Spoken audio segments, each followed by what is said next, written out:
దేవునికి స్తోత్రం. అందరూ చేతులెత్తి చెప్పుదాం హల్లెలూయా, హల్లెలూయా. మహాగణుడైన యేసయ్య నామానికి మహిమ కలుగునుగాక. నాకు ఈ సమయం ఇచ్చిన దైవజనులకి, వారి కుటుంబానికి ప్రభు పేరిట వందనాలు తెలియజేస్తున్నాను. నన్ను ఆహ్వానించిన దైవజనులు జోసెఫ్ అశోక్ గారు, వారికి వందనాలు తెలియజేస్తున్నాను. అలాగే మన మధ్యకు వచ్చి చక్కటి గ్రీటింగ్స్ తెలియజేసిన మరి నా ప్రాణమిత్రులు, స్నేహితులు డాక్టర్ గారికి, పాస్టమ్మ గారికి కూడా వందనాలు తెలియజేస్తున్నాను. కూడి ఉన్న దైవజనులందరికీ వందనాలు తెలియజేస్తున్నాను. కూడి వచ్చిన సంఘ సహోదరి సహోదరులైన మీ అందరికీ వందనాలండి. ఆర్కెస్ట్రా వారికి కూడా వందనాలు తెలియజేస్తున్నాను. ప్రియులారా, నాకు ఈ వైజాగ్ మీటింగ్కి వచ్చాను. ఒకసారి డాక్టర్ గారి చర్చిలో 2 రోజులు ఉండి మరి మాట్లాడలేను. అప్పుడు దైవజనులు చాలా శ్రమలో ఉన్నారు. తర్వాత ప్రార్థన చేశాను. తర్వాత ఇంకా మరలా ఎప్పుడూ ఫోన్ చేయలేదు. అయితే ఒకసారి సడన్గా నేను రామచంద్రపురాన్ని, నా స్నేహితులు మందిరం ఉంది, అయితే నేను సడన్గా అది లైవ్ చూస్తున్నప్పుడు డాక్టర్ గారు మాట్లాడుతున్నప్పుడు ఇంకా ఆగలేకపోయాను. వెంటనే ప్రాణం ఎందుకు చాలా తొందర పెట్టింది. గబగబా వెళ్ళాను. డాక్టర్ గారిని కలుసుకోవటానికి దేవుడు సహాయం చేశాడు. మరి దైవజనులు అద్భుతమైన వాక్యాన్ని అక్కడ అందించారు. అక్కడే కాదు, చాలా చోట్ల ఇతర దేశాలకు వెళ్ళి ఖాళీ లేకుండా ఒక పక్క వైద్యం, ఒక పక్క దేవుని సేవ, అద్భుతమైన మరి మీటింగ్స్కి వెళ్ళి అనేక సంఘాలను, చాలా ఉన్నతమైనటువంటి పెద్ద పెద్ద సంఘాల వారు కూడా పిలిచి మరి దైవజనులు వాడుకున్నారు. ఆ రోజు చూశాను. మరలా ఆ రోజు చూసి మా ఇంటికి ఎలాగైనా రావాలని అన్నప్పుడు మరి పాస్టర్ గారు కూడా మా ఇంటికి రావటం జరిగింది. ప్రార్థన చేసి వచ్చారు. అప్పటి నుంచి నేను తరచుగా ఇంక డాక్టర్ గారికి ఇంక ఫోన్ చేస్తూనే ఉంటాను, అత్తమాను మాట్లాడుతూనే ఉంటాను. ఒకసారి మొన్న ఈ మధ్య ఇతర దేశానికి కూడా వెళ్ళారు. మరి అద్భుతమైన ఈ ప్రాంతంలో పరిచర్య చేస్తున్నారు. వారితో నాకు స్నేహం ఇచ్చినందుకు దేవుడికి వందనాలు తెలియజేస్తూ ఉన్నాను. అలాగే పాస్టర్ గారి కోసం అశోక్ గారు చెప్పినప్పుడు నాకు తెలియదు, వారు చెప్పిన తర్వాత ప్రార్థన చేసుకున్నాను. మీటింగ్స్కి వచ్చాను. నిన్న రాత్రి పాస్టర్ గారిని చూశాను. చూడగానే ఎందుకో చాలా ఆనందం అనిపించింది. చక్కటి పరిచర్య దైవజనుడు చేస్తున్నాడు. ఆయనతో నాకు ఇచ్చిన స్నేహాన్ని బట్టి కూడా దేవుణ్ణి స్తుతిస్తూ ఉన్నాను. ఈ స్థలంలో అనేక మంది కన్నీరు కార్చిన ఈ స్థలంలో నిలబడి దేవుని మాటలు చెప్పే భాగ్యం ఇచ్చినందుకు దేవుని స్తుతిస్తూ ఉన్నాను. మంచిది. రాత్రికాల సమయంలో నా సాక్ష్యాన్ని మీ అందరితో పంచుకున్నాను. ఈ మధ్యాహ్నపు వేళ దేవుని వాక్యాన్ని మీతో పంచుకున్నాను. రాత్రి నేను ఎలా మారానో చెప్పాను. మధ్యాహ్నం నేను ఎలా ఆశీర్వదించబడ్డానో చెప్పాను. కొంతమంది రాత్రి వెళుతూ నిజమే అయి ఉంటుందా, అందుకే ఆయన అంత గుర్తుపెట్టుకుని మరీ చెప్పాడు అని వెళ్తున్నారట. మా డ్రైవర్ గారు చెప్పారు. అంటే నిజమే అయి ఉంటుంది, అబద్ధాలు చెప్పవలసిన పనే ఉంది. ఒక ఎమ్మెల్యే గారిని ఎదురుగుంటే పెట్టాను. ఎమ్మెల్యే తోట తిరుమూర్తులు గారు అంటే చెన్నైనేం కాదు, ఆయన ఇంటి పక్కనే చర్చు. ఏమండి, 16 సంవత్సరాల నుంచి అక్కడే ఆయన కూడా తిరిగాను, గంతులేసాను, అక్కడే తాగి తందనాలు ఆడాను, అక్కడే చర్చి కట్టి ఈరోజు సేవ చేస్తున్నాను. అలాగే మా ఇంటి దగ్గర ఒక మందిరం, దాన్ని డాక్టర్ గారే చూశారు. వారు వచ్చారు మా ఇంటికి, మా ఇల్లు చూశారు. ఆ ఊరంతట్లో కూడా చాలా ఉన్నతమైన స్థితి దేవుడు నాకు ఇచ్చాడు. ఒకప్పుడు అడుక్కున్నాను, బాగా బ్రతికాను, అక్కడ అడుక్కున్నాను. ఈరోజు అక్కడ సేవ చేసే కృప దేవుడు ఇచ్చాడు.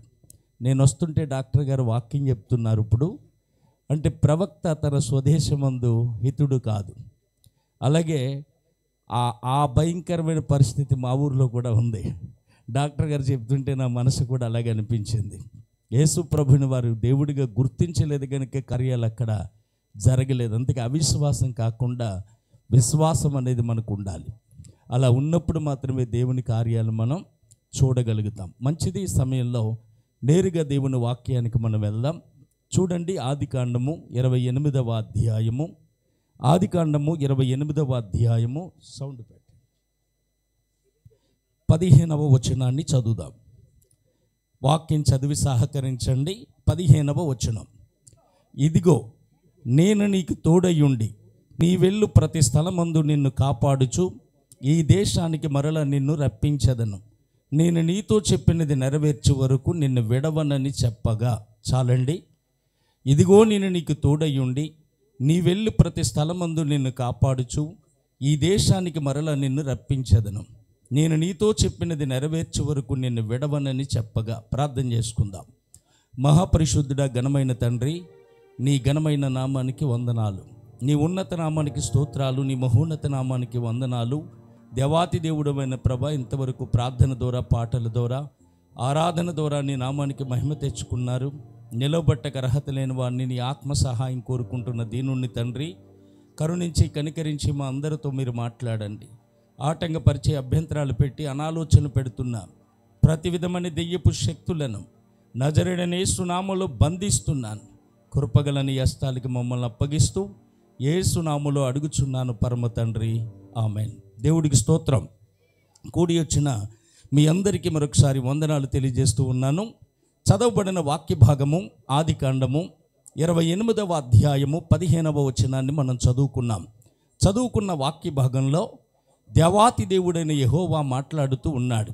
ఏమని మాట్లాడుతున్నాడంటే, ఇదిగో నేను నీకు తోడయ్యుండి నీ వెళ్ళు ప్రతి స్థలమందు నిన్ను కాపాడుచు ఈ దేశానికి మరల నిన్ను రప్పించదను, నేను నీతో చెప్పినది నెరవేర్చే వరకు నిన్ను విడవనని చెప్పగా అని మాట్లాడుతూ ఉన్నాడు. మాట్లాడేది ఎవరంటే దేవుడు. ఎవరితో మాట్లాడుతున్నాడంటే మన పితరుడైన యాకోబుతో మాట్లాడుతున్నాడు. యాకోబు అనగా మడిమను పట్టుకుని పుట్టినవాడు, లేదా రెండవదిగా మోసగాడు. యాకోబు అనగా మడిమను పట్టుకుని పుట్టినవాడు, లేదా రెండవదిగా మోసగాడు. ఎవరి యాకోబు అంటే విగ్రహారాధికుడైన అబ్రహాముని దేవుడు పిలిచాడు. అబ్రహాము సారాల్ని దేవుడు ఆశీర్వదించి వాగ్దాన పుత్రుడైన ఇస్సాకునిచ్చాడు. ఇస్సాకు రిబ్కాలకి పెళ్ళైన తర్వాత కవల పిల్లలు పుట్టారు. పెద్దవాడు ఒంటె రోమములు గలవాడు గనుక ఎర్రనివాడు గనుక యాసావు అని, చిన్నవాడికేమో యాకోబు అని పేరు పెట్టారు. అయితే ప్రియులారా, ఒక పర్యాయము ఇస్సాకు వృద్ధాప్య కాలంలోనికి వచ్చాడు. కళ్ళు సరిగా కనపడలేనటువంటి స్థితి. అప్పుడు పెద్ద కొడుకైన యాసావును పిలిచి, నేను నిన్ను దీవిస్తాను, నేను నిన్ను ఆశీర్వదిస్తాను, నీవు నాకు కావలసిన ఆహారాన్ని పట్టురమ్మని చెప్పాడు. తండ్రి దీవెనలు అందుకోవటం కోసం మరి అరణ్యానికి వెళ్ళి వేటాడటానికి వెళ్ళినట్లుగా వాక్యం చెబుతూ ఉంది. తల్లైన రిబకమ్మ ఈ మాటలు ఆలకించి, ఇదిగో మీ అన్నయ్యని దీవిస్తాడట మీ నాన్న, మీ అన్నయ్యని ఆశీర్వదిస్తాడట మీ నాన్న, మీ అన్నయ్య దీవించబడకూడదు, మీ అన్నయ్య ఆశీర్వదించబడకూడదు, నువ్వే దీవించబడాలి, నువ్వే ఆశీర్వదించబడాలి. మీ నాన్న కాల్చిన ఆహారము నేను సిద్ధపరుస్తాను, ఆహారం పట్టుకొని వెళ్ళి నేనే నీ పెద్ద కొడుకునని చెప్పి ఆహారం పట్టుకొని వెళ్ళి ఆశీర్వాదాలు తెచ్చుకోమని చెప్పింది. అప్పుడు యాకోబు అంటాడు, అమ్మా నువ్వు చెప్పింది బాగానే ఉంది, కానీ నేను అన్నయ్యను కాదని తెలిసిపోతే ఆశీర్వాదానికి బదులుగా శాపాలు వస్తాయి కదా అన్నాడు. అప్పుడు ఆ తల్లందా, శాపములేయో నా మీదకే వచ్చునుగాక అంది. ఈ మాటలు మనం చదువుతున్నప్పుడు, ఈ మాటలు మనం వింటున్నప్పుడు, ఈ మాటలు మనం ధ్యానిస్తున్నప్పుడు మనకేమనిపిస్తుందంటే, తండ్రికేమో పెద్ద కొడుకు అంటే ఇష్టం, తల్లికేమో చిన్న కొడుకు అంటే ఇష్టం అని అనిపిస్తుంది. మనకున్న రెండు కళ్ళులో ఏది ఇష్టం అంటే ఏది ఇష్టమని చెప్పగలం, ఏది ఇష్టం లేదంటే ఏది ఇష్టం లేదని చెప్పగలం. మానవునికున్న రెండు కళ్ళు ఎలాగైతే సమానమో, తల్లిదండ్రులకు పుట్టిన పిల్లలు 10 మంది అయినా, 5గురైనా, 4గురైనా, 3గురైనా, 2 వాళ్ళు కూడా సమానమే. మరి భర్త ఏమో పెద్ద కొడుకుని దీవిస్తానంటే, భార్య ఏమో చిన్న కొడుకు దీవించబడాలని ఎందుకంటుంది అంటే, రిబకమ్మ దేవుని ఉద్దేశాన్ని నెరవేరుస్తూ ఉంది, దేవుని ప్రణాళికను నెరవేరుస్తూ ఉంది, దేవుని ఆలోచన నెరవేరుస్తూ ఉంది. ఏమిటి దేవుని ఉద్దేశం, ఏమిటి దేవుని ప్రణాళిక, ఏమిటి దేవుని ఆలోచన అంటే, రిబకాకి ఇస్సాక్కి పెళ్ళైన తర్వాత చాలా కాలం పిల్లలు లేరట. పిల్లలు లేక ఎన్నో అవమానాలు, ఎన్నో నిందలు, ఎన్నో బాధలు వారు అనుభవించారు. ఒకరోజు ఇస్సాకు అనబడిన ఆయన, ఆదికాండం 25వ అధ్యాయం 21వ వచనంలో, ఇస్సాకు అనబడిన ఆయన దేవాలయంలోకి వెళ్ళి తన భార్య కోసం ప్రార్థన చేశాడట. ప్రభువా, నా భార్య నాయన ఇదిగో పిల్లలు లేక బాధపడుతూ ఉంది, నా భార్య నిందను తొలగించు ప్రభువా, నా భార్య కన్నీరు తొడువు ప్రభువా, నా భార్య మీద ఉన్న అవమానం దొర్లించు ప్రభువా అని చెప్పి భార్య కోసం ప్రార్థన చేస్తే, ఆ భర్త ప్రార్థన ఆలకించిన దేవుడు ఆ భార్య గర్భాన్ని తెరిచాడట. ఇక్కడ ఇస్సాకు మంచి భర్తగా మనకు కనపడుతూ ఉన్నాడు. ఇలాంటి భర్తలు మన ఏరియాలో ఉన్నారా? ఇలాంటి భర్తలు మన సంఘాల్లో ఉన్నారా? ఇలాంటి భర్తలు మనం చూస్తున్న ప్రాంతంలో ఉన్నారా అంటే లేరనే చెప్పాలి. నీకు పిల్లలు పుట్టట్లేదు కనుక నీకు విడాకులు ఇస్తాను, నేను మరొక అమ్మాయిని పెళ్లి చేసుకుంటానన్నవాడే తప్ప భార్య కోసం గుడికొచ్చేవాడు ఎవడండి? భార్య కోసం మోకరించేవాడు ఎవడండి? భార్య కోసం గుండెలు బాదుకునేవాడు ఎవడండి? భార్య కోసం కన్నీరు కార్చేవాడు ఎవడండి? భార్య వండి పెడితే తినేయటం, సుఖాన్ని ఇస్తే అనుభవించడమే తప్ప ఆ భార్య అవగచావాలు ఏమన్నా ఆలోచించేటువంటి వారు ఎవరూ కూడా ఈరోజు లేరు.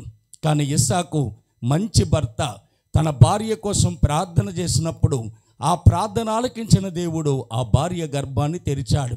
అయితే ఇప్పుడు రెబెక్కమ్మ కడుపులో 2 కవల పిల్లలు ఉన్నారు. నేను ముందంటే నేను ముందు, నేను ముందంటే నేను ముందని చెప్పి పోరాటం ముందే బయలుదేరింది. ప్రియులారా, ముందే బయలుదేరినప్పుడు ఆ రెబెక్కమ్మ అనుకుంది, నిన్నటిదాకా పిల్లలు లేరని బాధపడ్డాను, ఇప్పుడు గర్భం కలిగిందని ఆనందిస్తూ ఉండగా కడుపులో ఏదో గల్లత్తుగా ఉంది, సంగతి ఏంటో తేల్చుకుందామని దేవాలయానికి వెళ్ళిందట. ప్రభువా, ఇదిగో నాయన చాలా గల్లత్తుగా ఉంది కడుపులో, ఇలాగైతే కానిపోవటం కష్టమే కదా అన్నప్పుడు దేవుడు అన్నాడట, రెబెక్కమ్మ, నీ కడుపులో ఉన్నది 2 చిన్నపిల్లలు అనుకుంటున్నావా? కాదు, 2 జనపదములు బయటకు వస్తున్నాయి. పెద్దవాడు చిన్నవాడికి దాసుడవుతాడు. నేను ఏశావుని ద్వేషించాను, యాకోబుని ప్రేమించాను అని ఆ జరగబోయే ప్రణాళికను దేవుడు రెబెక్కమ్మకి తెలియజేశాడు. మలాకీ గ్రంథం 1వ అధ్యాయం 2వ వచనంలో కూడా ఏశావు యాకోబుకు అన్నకాడా? అయితే యాకోబును ప్రేమించాను, ఏశావుని ద్వేషించాను అన్నాడు. రోమాపత్రిక 9వ అధ్యాయం 9-10 వచనాల్లో కూడా అవే మాటలు పౌలు గారు రాస్తాడు. గమనించండి ప్రియులారా, ఆ ఉద్దేశం నెరవేర్చడం కోసం, ఆ ఆలోచన నెరవేర్చడం కోసం, ఆ ప్రణాళిక నెరవేర్చడం కోసం భర్త అయితే పెద్ద కొడుకుని దీవిస్తానంటే భార్య చిన్న కొడుకే దీవించబడాలని తన భర్తకి ఎలాంటి ఆహారం కావాలో ఆహారాన్ని సిద్ధపరిచింది. ఒకవేళ భర్త తడిమి చూస్తే ఒంటి రోమాలు కనపడాలి గనుక గొర్రు బొచ్చును మెడ దగ్గర చేతులకి అమర్చింది, సొగసైన వస్త్రాన్ని తొలగించింది. ఆహారం పట్టుకొని వెళ్ళు, నేను ఏశావునని చెప్పి ఆశీర్వాదాలు తెచ్చుకోమని చెప్పింది. అమ్మ మాట మీద ఆహారం పట్టుకొని తండ్రి గుడారం దగ్గరికి వెళ్ళాడు యాకోబు. తండ్రి అని పిలిచాడు. లోపలున్న తండ్రి అంటున్నాడు, ఎవరు నా కుమారుడా? నేను నీ పెద్ద కొడుకైన ఏశావుని. ఎందుకు వచ్చావు? అదేంటి తండ్రి, ఆహారం తెమ్మన్నారు కదా, అది పట్టుకొని వచ్చానంటే ఆ తండ్రి అన్నాడు, అది అంత త్వరగా నీకు ఎలా దొరికింది అన్నాడు. అప్పుడు ఈ కొడుకు అన్నాడు, అది నీ దేవుడైన యెహోవాయే నా ముందుకి పంపించాడు అన్నాడు. దేవునికి స్తోత్రం. వెంటనే ఆ తండ్రి ఇంకా మాట్లాడలేక తడిమి చూస్తాను రమ్మని దగ్గరికి వచ్చాక తడిమి చూశాడు. తడిమి చూస్తే ఏశావులాగే ఉన్నాడు, స్వరము చూస్తే యాకోబులా ఉందని చెప్పి ఆహారాన్ని తిని ఆ కొడుకుని దీవించాడు. ప్రియులారా, ఆ దీవెనలు పట్టుకొని యాకోబు వెళ్ళిన తర్వాత అక్కడ ఏశావు అనబడుతున్న తన పెద్ద కొడుకు వచ్చాడు. తండ్రి అన్నాడు, ఎవరో నా కుమారుడా అంటే నీ పెద్ద కొడుకైన ఏశావుని అన్నాడు. ఇస్సాకు భయపడ్డాడట, ఇస్సాకు కలవరం చెందాడట, ఇస్సాకు అడిలిపోయాడట. నువ్వు నా పెద్ద కొడుకు అయితే ఇందాకొచ్చింది ఎవరు వచ్చారు తండ్రి? నేను ఇప్పుడే కదా వచ్చాను.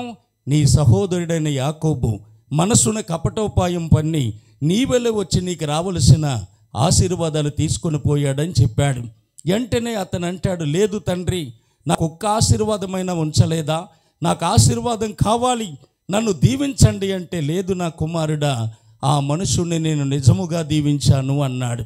వెంటనే యాకోబు కోపంతో మండిపడిపోతూ, యాకోబు అన్న పేరు అడిగి తగినదే, వాడి ఒట్టి మోసగాడు, చిక్కిటికాయల కొరతో నా జ్యేష్ఠత్వ పక్కును పొందాడు, ఇప్పుడు నాకు రావాల్సిన ఆశీర్వాదాన్ని తీసుకొని పోయాడు, ఆని బ్రతకనివ్వను, ముక్కల ముక్కల కింద నరికి ఆకాశ పక్షులకు ఆహారంగా వేస్తానని కోపంతో మండిపడిపోతూ ఉన్నాడు.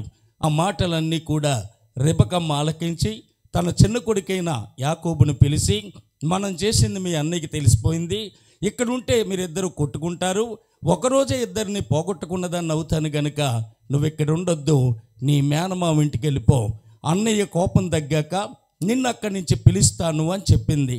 తల్లి చెప్పినట్లుగా, తండ్రి చెప్పినట్లుగా తల్లిదండ్రులను విడిచిపెట్టి, బంధువులను విడిచిపెట్టి, రక్త సంబంధులను విడిచిపెట్టి, తన పెరిగిన ప్రాంతాన్ని విడిచిపెట్టి, ఎరగలేని మనుషుల మధ్యకి, తెలియలేని ప్రాంతానికి ఒంటరిగా యాకోబు బయలుదేరి వెళ్ళిపోతూ ఉన్నాడు. అలా వెళ్ళిపోతూ ఉండగా చీకటి పడిపోయింది. ఒక పక్క అన్నగారు వచ్చి ప్రాణాలు తీస్తాడన్న ప్రాణభయంతో, ఒక పక్క శత్రువుల భయంతో ఒక పక్క చీకటి భయంతో, ఒక పక్క విషసర్పాల భయంతో అల్లాడిపోతూ ఒక స్థలంలో కుప్పకూలిపోయాడు. ఆ స్థలంలో ఒక రాయి దొరికింది. దాన్ని తలగడగా చేసుకొని దాన్ని పట్టుకొని పడుకుండిపోయాడు. అలా పడుకున్నటువంటి యాకోబుతో దేవుడు మాట్లాడుతున్న మాట మనం చదువుకున్నాం. ఏమని మాట్లాడుతున్నాడంటే, భయపడొద్దు, ఇదిగో నేను నీకు తోడయ్యుండి నీ వెళ్ళు ప్రతి స్థలమందు నిన్ను కాపాడుచు ఈ దేశానికి మరలా నిన్ను రప్పిస్తాను, నేను నీతో చెప్పినది నెరవేర్చు వరకు నిన్ను విడవనని చెప్పి యాకోబుకి దేవుడు అద్భుతమైన వాగ్దానం ఇచ్చాడు. వాగ్దానం ఇచ్చిన వాడు దాన్ని నెరవేర్చడానికి సమర్థుడు అని బైబిల్ చెప్తూ ఉంది. యాకోబు తోడై ఉంటానన్న దేవుడు యాకోబుకు తోడై ఉన్నాడు. కష్టాలలో, నష్టాలలో, బాధలలో, వేదనలో, ఆకలి బాధలో, సమృద్ధిలో యాకోబుకు తోడై ఉండి ఆ యాకోబుని సమృద్ధితో మరలా ఆ ప్రాంతానికి దేవుడు పిలిచాడు. అప్పుడు యాకోబు అక్కడికి వచ్చి దేవుడి కోసం ఒక సాక్ష్యం ఇస్తాడు. ఏమని చెప్తాడో తెలుసా? ఆదికాండం 32:10 మీరు చదివితే, దేవుడే నాకు తోడై ఉండకపోతే ఈ గొర్రె మేకల మందలు ఎక్కడై, దేవుడు నాకు తోడై ఉండకపోతే ఈ భార్య బిడ్డలు ఎక్కడవారు, దేవుడు నాకు తోడై ఉండకపోతే ఈ దాసదాసీల సమూహం ఎక్కడది, నేను ఒంటరిగా యోర్దాను దాటాను, ఆయన 2 గుంపులుగా నన్ను చేశాడు అని ఆయన సాక్ష్యం ఇస్తాడు. ప్రియులారా, యాకోబుని ఒంటరిగా ఉన్నప్పుడు తోడయ్యుండి 2 గుంపులుగా చేసిన దేవుడు ఈ సాయంత్రపు వేళ మనతో చెప్తున్న మాట, భయపడొద్దు, నీకు నేను తోడయ్యుండి నీవెళ్ళు ప్రతి స్థలమందు నేను కాపాడుచు ఈ దేశానికి మరలా రప్పిస్తాను, నేను నీతో చెప్పినది నెరవేర్చు వరకు నిన్ను విడవనని, 2 ఆశీర్వాదాన్ని మీకు ఇస్తానని దేవుడు మనందరికీ కూడా వాగ్దానం ఇస్తూ ఉన్నాడు. యాకోబుని కాపాడిన దేవుడు, యాకోబుకు తోడై ఉన్న దేవుడు మనం ఆరాధిస్తున్నటువంటి దేవుడు. అందుకే నా దేవుడు ఎవరు అంటే ఆయన కాపాడే దేవుడు. చేతులెత్తి స్తోత్రం చెబుదాం. ఆయన ఎవరంటే ఆయన కాపాడే దేవుడు. ప్రియులారా, యాకోబుని కాపాడాడు, మనల్ని మన కుటుంబాలని కూడా ఆయన కాపాడుతాడు. అందుకే కీర్తన గ్రంథం 121 కీర్తన 5వ వచనం ఇలా ఉంది, యెహోవాయే నిన్ను కాపాడువాడు, ఆయన నీ కుడి పక్కన నీకు నీడగా ఉండెను, పగలెండ దెబ్బ నీకు తగలదు, రాత్రి వెన్నెల దెబ్బ నీకు తగలదు, ఏ అపాయము రాకుండా యెహోవా నిన్ను కాపాడెను, ఆయన నీ ప్రాణము కాపాడెను, ఇది మొదలుకొని నిరంతరము నీ రాకపోకల యందు యెహోవా నిన్ను కాపాడెను. నీ డబ్బు నిన్ను కాపాడదు, నీ బంగారం నిన్ను కాపాడదు, నీ బంధువులు నిన్ను కాపాడరు, నీ ఆస్తిపాస్తులు, నీ ఉద్యోగం, నీ వ్యాపారం ఏది నిన్ను కాపాడదు. కానీ నిన్ను నన్ను కాపాడేవాడు దేవుడు మాత్రమే. నేను ప్రకటిస్తున్న యేసయ్య మాత్రమే ఆయన కాపాడే దేవుడట. అందుకని ప్రియులారా, యెహోవాయే నిన్ను కాపాడువాడు. 49 కీర్తనలు అంటాడు, ఏ విధము చేతనైనా ఏ ఒక్కడు తన సహోదరుణ్ణి రక్షించలేడు, వాడి విమోచన క్రయధనము చాలా గొప్పది, అది ఎన్నటెన్నటికీ అలా ఉండవలసిందే అంటాడు. కనుక గమనించండి, ఆయన యాకోబుని కాపాడిన దేవుడు మనల్ని కూడా కాపాడుతానని వాగ్దానం ఇచ్చాడు. అందుకే యెహోవాయే నిన్ను కాపాడువాడు, ఆయన నీ కుడి పక్కన నీడగా ఉంటాడు, పగలెండ దెబ్బ నీకు తగలదు, రాత్రి వెన్నెల దెబ్బ నీకు తగలదు, ఏ అపాయము రాకుండా యెహోవా నిన్ను కాపాడుతాడని వాక్యం చెప్తూ ఉంది. చూడండి, యెషయా గ్రంథం 27వ అధ్యాయం 3వ వచనంలో, యెహోవా నగు నేనే దానిని కాపు కాయుచున్నాను, ప్రతి నిమిషము నేను దానికి నీరు కట్టుచున్నాను, ఎవడనూ దాని మీదకి రాకుండానట్లు దేవారాత్రము నేను దానిని కాపాడుచున్నాను అంటున్నాడు అక్కడ. అవునండి, ఆయన కృప ద్వారా భూమి మీద నాటిన నరమొక్కలం మనం పచ్చగా ఉండాలని ఆయన కుమారుడైన యేసు రక్తాన్ని తడిగా మనకు కడుతూ ఉన్నాడు. ప్రియులారా, పుష్పాలు పూసి సువాసన కలిగిన జీవితాలు మనకు ఉండాలని, ఫలభరితమైన జీవితం మనకు ఉండాలని ఆయన కుమారుడైన యేసు రక్తాన్ని తడిగా కట్టి కనుపాప వలె మనల్ని కాపాడుతున్న దేవుడు ఆయన. అందుకంటున్నాడు, యెహోవా నగు నేనే దానిని కాపు కాయుచున్నాను, ప్రతి నిమిషము నేను దానికి నీరు కట్టుచున్నానని దేవుడు మాట్లాడుతూ ఉన్నాడు. ప్రియులారా, మీకు అర్థమవుటకు చెప్తాను. ఒక ఆయన చాలా బాగా చదువుకున్నాడు, అతనికి తల్లిదండ్రులు ఉన్నారు, 2 యవ్వన చెల్లాయిలు ఉన్నారు, భార్య ఉంది, 2 పిల్లలు ఉన్నారు, చాలా పేద స్థితి. చదువు కోసం చాలా అప్పులు చేశాడు. ఒక పక్క అప్పులు తీర్చాలి, ఒక పక్క వృద్ధాప్యంలో ఉన్న తల్లిదండ్రులను పెంచుకోవాలి, ఒక పక్క యవ్వన చెల్లాయిలకి వివాహం చేయాలి, ఒక పక్క భార్య బిడ్డల్ని పెంచుకోవాలంటే డబ్బు కావాలి, డబ్బు కావాలంటే ఉద్యోగం రావాలి. ఆ రోజు తన జీవితంలో చివరి ఇంటర్వ్యూ వచ్చింది.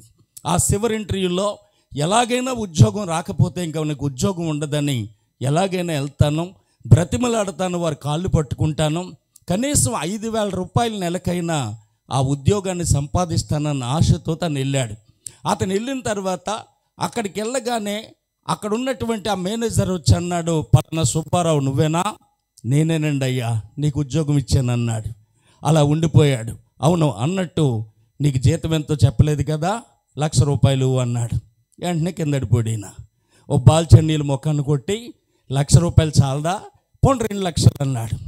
2,00,000 అంటే మళ్ళీ పడిపోయాడు. మళ్ళా లేపాడు, అది కూడా చాలదా అంటే అసలు ఉద్యోగం ఏంటో చెప్పండి అన్నాడు.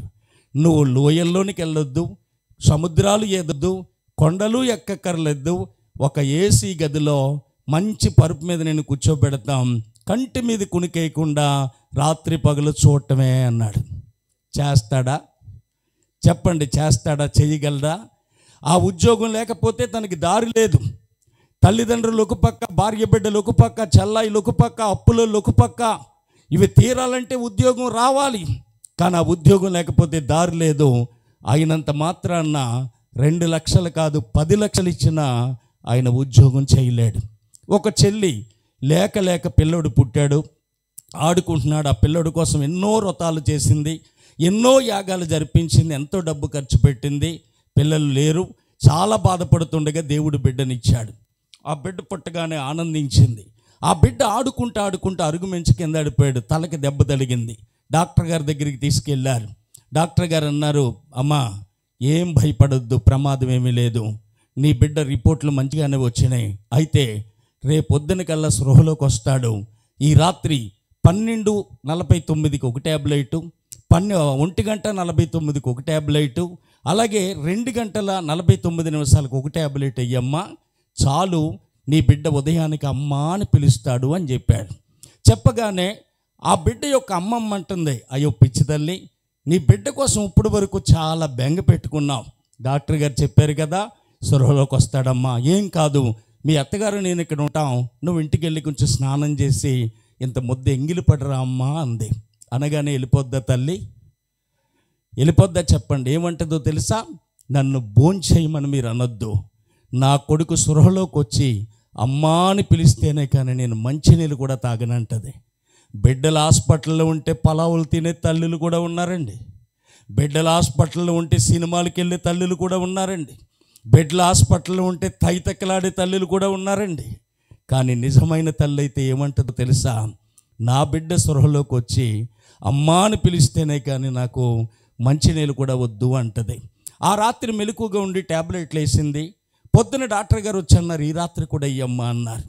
ఆ రాత్రి వేసింది. మళ్ళా డాక్టర్ గారు వచ్చి అన్నారు, ఈ రాత్రి కూడా అయ్యమ్మ కోర్సు అవుతుంది అని చెప్పారు. ఆ రాత్రి కూడా వేసింది. ఆ బిడ్డ లేకపోతే తన బ్రతకదు, ఆ బిడ్డ కోసం తన ప్రాణమైన ఇవ్వటానికి సిద్ధపడిపోయింది. అన్నంత మాత్రాన మొదటి రోజున్న మెలకువ రెండో రోజు ఉంటుందా, రెండో రోజున్న మెలకువ మూడో రోజు ఉంటుందా చెప్పాలి. మొదటి రోజున్న మెలకువ రెండో రోజు ఉండదు, రెండో రోజున్న మెలకువ మూడో రోజు ఉండదు. అతనికి ఇబ్బందులు ఉన్నాయి, ఆ ఉద్యోగం లేకపోతే దారి లేదు, అయినంత మాత్రాన కంటి మీద కునికేయకుండా తన ఉద్యోగం చేయలేడు, కంటి మీద కునికేయకుండా ఇవి ట్యాబ్లెట్ వేయలేదు. నిన్ను నన్ను కాపాడుతున్న దేవుడు కొనకడు నిద్రపోడట. చేతులెత్తి స్తోత్రం చెబుదాం. అందుకని అంటున్నాడు, యెహోవానగు నేనే దానిని కాపు కాయుచున్నాను, ప్రతి నిమిషము నేను దానికి నీరు కట్టుచున్నాను, ఎవడునూ దాని మీదకి రాకుండానట్లు దేవారాత్రము నేను కాపాడుచున్నాను అని దేవుడు స్పష్టంగా మాట్లాడుతూ ఉన్నాడు. ప్రియులారా, ఆయన ఎవరు అంటే మనల్ని కాపాడే దేవుడు. ఆయన ఎవరు అంటే మనందరినీ కూడా కాపాడే దేవుడు. అయితే ఆయన ఎవరిని కాపాడుతాడు? మనుషులందరినీ కాపాడుతాడా? కొందరినీ కాపాడుతాడా? అందరినీ కాపాడండి. ఆయన అందరికీ ఉపకారి, అందరికీ ప్రభు, అందరికీ రక్షకుడు, అందరి కోసం వచ్చాడు, అందరి కోసం మరణించాడు, అయిపోయింది పని. అయితే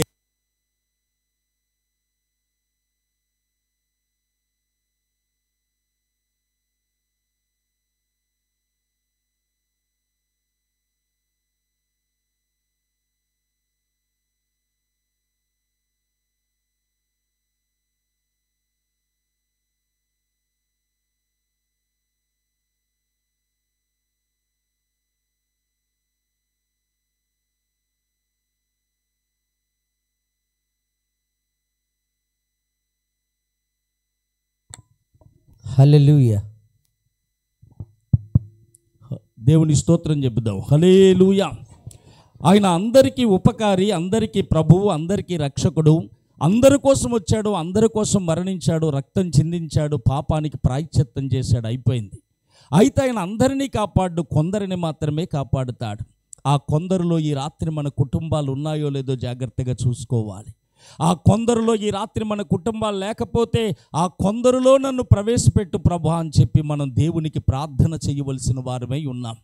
ఆ కొందరు ఎవరు అని మనం చూస్తే 31 కీర్తన 23వ వచనంలో, ఏమండి, యెహోవాను భక్తులారా మీరు ఆయనను ప్రేమించండి, యెహోవా విశ్వాసులను కాపాడువాడు, గర్వముగా ప్రవర్తించు వారికైన గొప్ప ప్రతీకారము చేయును.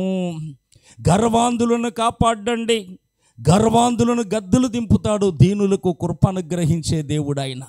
గర్వహృదయులందరూ ఆయన దృష్టికి పనికిరాని హేయులు అని వాక్యం చెప్తుంది కనుక నాశనానికి ముందు గర్వం నడుస్తుంది, పడిపోవటానికి ముందు అహంకారమైన మనసు నడుస్తుంది కనుక గర్వం అనేది మన జీవితంలో ఉండటానికి లేదు. ప్రసంగం చేయగల కృపదేవుడిచ్చిన, పాట పాడగలిగిన, వాయిద్యాలు ప్లే చేయగలిగిన, పరిచర్య చేయగలిగిన, 10 రూపాయలు ఎక్కువ దేవుడి కానుకివ్వగలిగిన మనలో ఏమీ లేదు. ఇందాక దైవజనులు చెప్పినట్లుగా అంతా ఆయన కృప. ఆయన కృప వలన మాత్రమే ప్రసంగం చేయగలం, ఆయన కృప వలన మాత్రమే పాటలు పాడగలం, ఆయన కృప వలన మాత్రమే పరిచర్య చేయగలం, ఆయన కృప వలన మాత్రమే 10 రూపాయలు దేవుని సేవలో మనం ఖర్చు పెట్టగలుగుతున్నాం. అందుకే మన జీవితంలో గర్వం అనేది ఉండకూడదు ప్రియులారా. చాలామంది ఈరోజు గర్వాంధులు ఉన్నారు. గర్వపడిన లూసిఫర్ని సభాపర్వతం నుంచి గెంటేశాడు దేవుడు. ఏమంటే ఆ తేజస్సును పోగొట్టుకొని చీకటిగా మారిపోయాడు, అపవాదిగా మారిపోయాడు. గర్వపడిన నెబుకద్నెజరుని 7 కాలాల పాటు గడ్డి మేయించాడు, గద్దెను దింపి. కుటుంబానికి, కిరీటానికి, సింహాసనానికి, పదవికి దూరం అయిపోయి పశువుల గడ్డి మేయవలసి వచ్చింది గర్వం వల్లనే. గర్వపడిన వస్తీని దింపేసి దీనురాలైన ఎస్తేరును సూసన్న కోటకు రాణిగా చేశాడు ఆయన. కనుక మనలో ఏ కోశాన కూడా గర్వం అనేది మనకు ఉండకూడదు ప్రియులారా. చాలామంది గర్వం విపరీతమైన గర్వపడుతూ ఉంటారు. గర్వం అనేది మన జీవితంలోనికి రానివ్వద్దు. వచ్చిందంటే మనం నాశనం అయిపోయామని అర్థం. అందుకనే ప్రియులారా, గర్వహృదయులందరూ ఆయన దృష్టికి పనికిరాని హేయులు. ఆయన ఎవరిని కాపాడతాడంటే విశ్వాసులను మాత్రమే కాపాడతాడు. ఈరోజు మన విశ్వాసులమేనా? ఎంతమందికి విశ్వాసం ఉంది? ఎంతకాలం అయింది నువ్వు రక్షింపబడి? ఎంతకాలం నుంచి గుడికొస్తున్నావు? ఎంతకాలం వాక్యం వింటున్నావు? ఎంతకాలం నుంచి వాక్యం చదువుతున్నావు, ప్రార్థన చేస్తున్నావు, ఆరాధన చేస్తున్నావు? ఎంతగా ప్రభు మీద ఆధారపడి బ్రతుకుతున్నావు? ఈరోజు ప్రభు మీద ఆధారపడగలుగుతున్నామా? ఆయన మీద ఆనుకోగలుగుతున్నామా? విశ్వాసం అనేది మన జీవితంలో ఉందా అనేది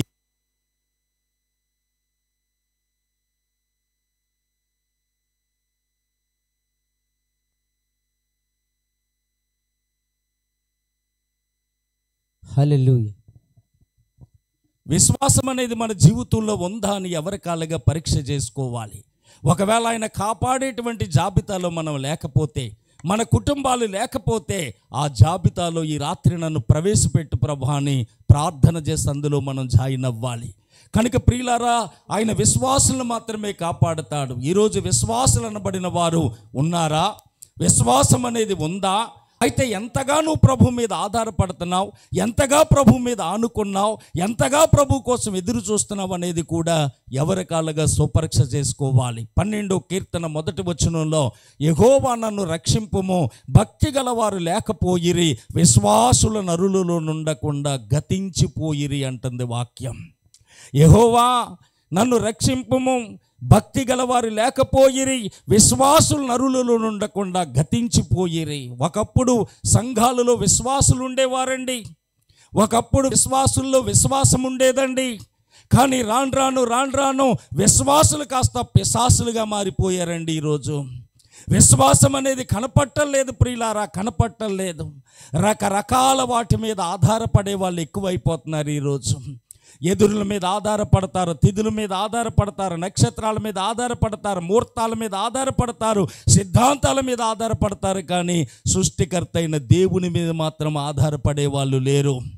నీళ్ళ బాటిల్ మీద, నూనె బాటిల్ మీద ఆధారపడే వాళ్ళే తప్ప సృష్టికర్త అయిన దేవుని మీద ఆధారపడే వాళ్ళు ఈరోజు లేరు.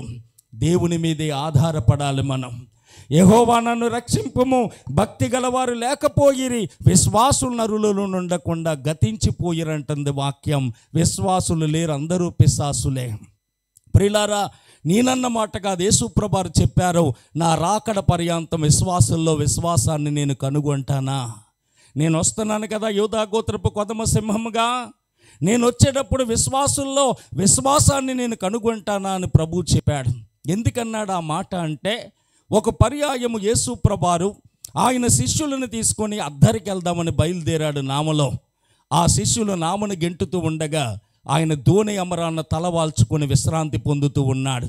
యేసుప్రభువారు పగలంతా సువార్త చేసేవారు, రాత్రంతా ప్రార్థన చేసేవారు.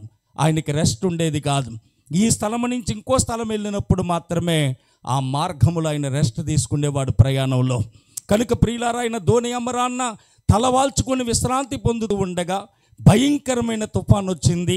ఈదురుగాలు లేస్తూ ఉన్నాయి, అలలు లేసి దోణిని కొడుతూ ఉండగా ఆ శిష్యులందరూ కూడా ప్రియులారా, అప్పటి వరకు ఏమంటే ఆ శిష్యులు కూడానే ఉన్నారు. కానీ వెంటనే వచ్చి అన్న మాట ఏంటో తెలుసా? బోధకుడా, మేము నశించిపోతున్నాం, నీకు చింత లేదా అని అడిగారు. యేసుప్రభువారు పైకి లేచి పలికిన మొదటి మాట ఏంటో తెలుసా? అల్ప విశ్వాసులారా, ఎంతకాలం మీతో ఉంటాను అని ప్రభు చెప్పారు. అల్ప విశ్వాసం కలిగిన జీవితంలో కానీ, అల్ప విశ్వాసం కలిగిన కుటుంబంలో కానీ, అల్ప విశ్వాసం కలిగిన సంఘములో కానీ నా ప్రభు ఉండడు. మరి ఎక్కడ ఉంటాడంటే విశ్వాసము గలవారి హృదయంలో ఉంటాడు, విశ్వాసం కలిగిన కుటుంబంలో ఉంటాడు, విశ్వాసం కలిగిన సంఘములో ఉంటాడు. విశ్వాసుల్ని మాత్రమే కాపాడుతాడు. అందుకే ఆయన లేచి అల్ప విశ్వాసులారా ఎంతకాలం మీతో ఉంటానని గాలిని గద్దించాడు, సముద్రాన్ని నిమ్మలపరిచాడు, వారి కోరిన రేవుకి చేర్చాడని 107 కీర్తన 26వ వచనం నుంచి మీరు చదివితే అక్కడ రాయబడ్డాయి.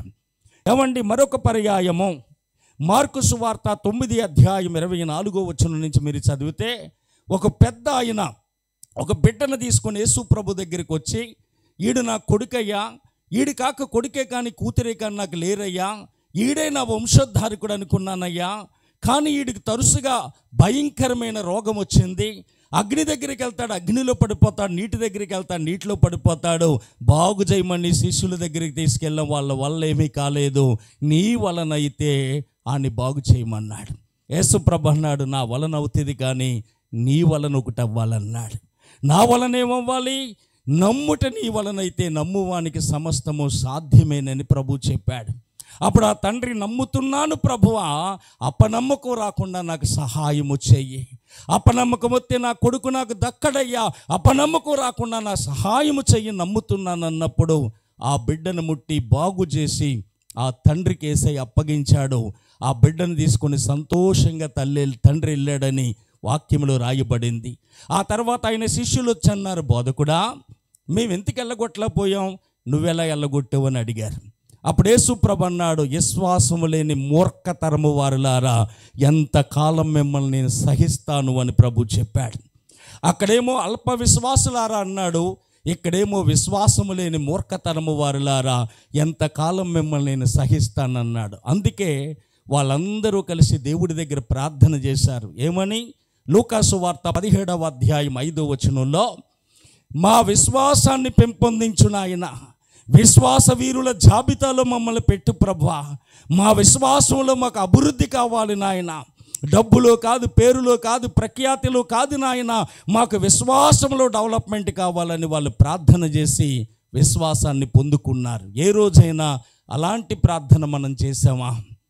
ఎప్పుడు చూసినా మాకు అది కావాలి ఇది కావాలనే కానీ విశ్వాస వీరునిగా చెయ్యి ప్రభు అని ఏ రోజైనా మనం ప్రార్థన చేసామా? మనం మోకరించగానే డోక్రాలు కొట్టేయాలి, మోకరించగానే ఇల్లు కట్టేయాలి, మోకరించగానే ఆరోగ్యం వచ్చేయాలి, మోకరించగానే అప్పులు పోవాలి, మోకరించగానే మేక తినాలి, కోడి గుడ్డెట్టాలి, గేదె పాలు ఇవ్వాలి. ఇది మన ప్రార్థన. ఏమండి? అంతేకాని నన్ను విశ్వాస వీరునిగా చెయ్యి ప్రభా అని ఏ రోజు మనం అడగకపోతే ఈ రాత్రి నుంచి మన ప్రార్థన అవసరతల్లో మొదటి మాట ఏంటో తెలుసా? నన్ను విశ్వాస వీరునిగా చెయ్యి నాయన, విశ్వాసంతో నీ దగ్గర మేము పొందుకోవాలి ప్రభు అని దేవుణ్ణి అడిగి మన విశ్వాసాన్ని సంపాదించాలి. అపోస్తులు దేవుణ్ణి అడిగి విశ్వాసాన్ని సంపాదించారు. మనం కూడా విశ్వాసాన్ని సంపాదించాలి. అయితే మనకి ఏ విశ్వాసం ఉండాలి, ఎలాంటి విశ్వాసం మనకు ఉండాలి అని మనం చూస్తే చూడండి, ఎబ్రీ పత్రిక 3వ అధ్యాయము 12 నుంచి 15 వరకు మీరు చదివితే పౌలు గారు ఎబ్రీ సంఘానికి రాస్తూ అంటాడు, మొదట మనకున్న దృఢ విశ్వాసం అంతము మట్టుకు గట్టిగా చేపట్టిన ఎడల క్రీస్తులో మీరు పాలివారవుతారు అని చెప్పాడు. మొదట మనకున్న దృఢ విశ్వాసం, మొదట ఎప్పుడు? అడుక్కునేటప్పుడు, ఆరోగ్యం లేనప్పుడు, ఆర్థిక ఇబ్బందులు ఉన్నప్పుడు, దిక్కు లేనప్పుడు, ఉండటానికి లేక తినటానికి లేక అలోమని ఏడుస్తున్నప్పుడు దైవజనుడు ద్వారా దేవుడు మన జీవితంలోకి వచ్చినప్పుడు సావైనా బ్రతుకైనా నువ్వే ప్రభు అని అన్నావు కదా. ఆ విశ్వాసం చచ్చిపోయేంత వరకు మనలో ఉండాలి. ఏమండి, అందుకే మొదట నీకున్న దృఢమైన విశ్వాసం అంతము మట్టుకు గట్టిగా చేపట్టిన ఎడల మీరు క్రీస్తులో పాలువారవుతారు అని చెప్పాడు. దృఢమైన విశ్వాసం మనకు ఉండాలి. దృఢ విశ్వాసం అనగా ఎలా ఉంటుంది అని మనం చూస్తే శద్రకు మేషకు అబేద్నెగోల్లో ఉంది ఆ దృఢ విశ్వాసం. ఎవరి శద్రకు మేషకు అబేద్నెగోలు అంటే యూదులు. నెబుకద్నెజరు మహారాజు బబులోని సామ్రాజ్యాన్ని ఏలుతున్న నియంత ఆయన యెరూషలేము మీదకి దండెత్తొచ్చి కొంతమంది యూదులను సెరగొని పోయాడు. అందులో శద్రకు మేషకు అబేద్నెగో దానియేలు అనబడిన వారు కూడా వెళ్ళారు. అయితే అక్కడికి బానిసలుగా వెళ్ళారు, కానీ రాజు దయాదాక్షణ్యాలు పొందుకొని హాయిగా బ్రతుకుతుండగా వారి దగ్గరికి ఒక పరీక్ష వచ్చింది. ఏమిటా పరీక్ష అంటే, నెబుకద్నెజరు మహారాజు ప్రియులారా ఒక బంగారు ప్రతిమను చేయించి దానికి మొక్కాలి, సాగిలిపడాలి, నమస్కరించాలి.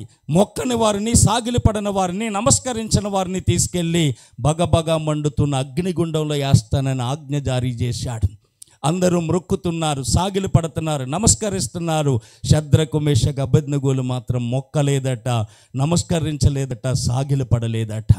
రాజుకు తెలిసింది. ఎవరెక్కడ? శద్రకు మేషకు అబేద్నెగోల్ని ప్రవేశపెట్టండి. వెంటనే తీసుకొచ్చారు, ఎదురుగుంట నిలబెట్టారు. రాజు అంటున్నాడు, శద్రకు మేషకు అబేద్నెగోలారా, నేను విన్నది నిజమా? అందరూ మొక్కుతున్నారు, అందరూ సాగిలి పడుతున్నారు, అందరూ నమస్కరిస్తున్నారు. మీరు మొక్కలేదట, సాగిలి పడలేదట, నమస్కరించలేదట. అలా చెయ్యకపోతే శిక్ష ఏంటో తెలుసా? చూడండి, మండుతున్న గుండాన్ని ఇంకా 7 రెట్టింపు చేసి అందులో పాడేస్తానని చెప్పాడు. అప్పుడు వెంటనే వారు రాజుగారండి తప్పు అయిపోయిందండి, ఇప్పుడు దండం పెట్టేస్తామని అనలేదు వాళ్ళు. మనమైతే మొక్కను చూసి మాట, సీటు చూసి పేట వేస్తాం. కానీ వాళ్ళు అలాంటి వాళ్ళు కాదు.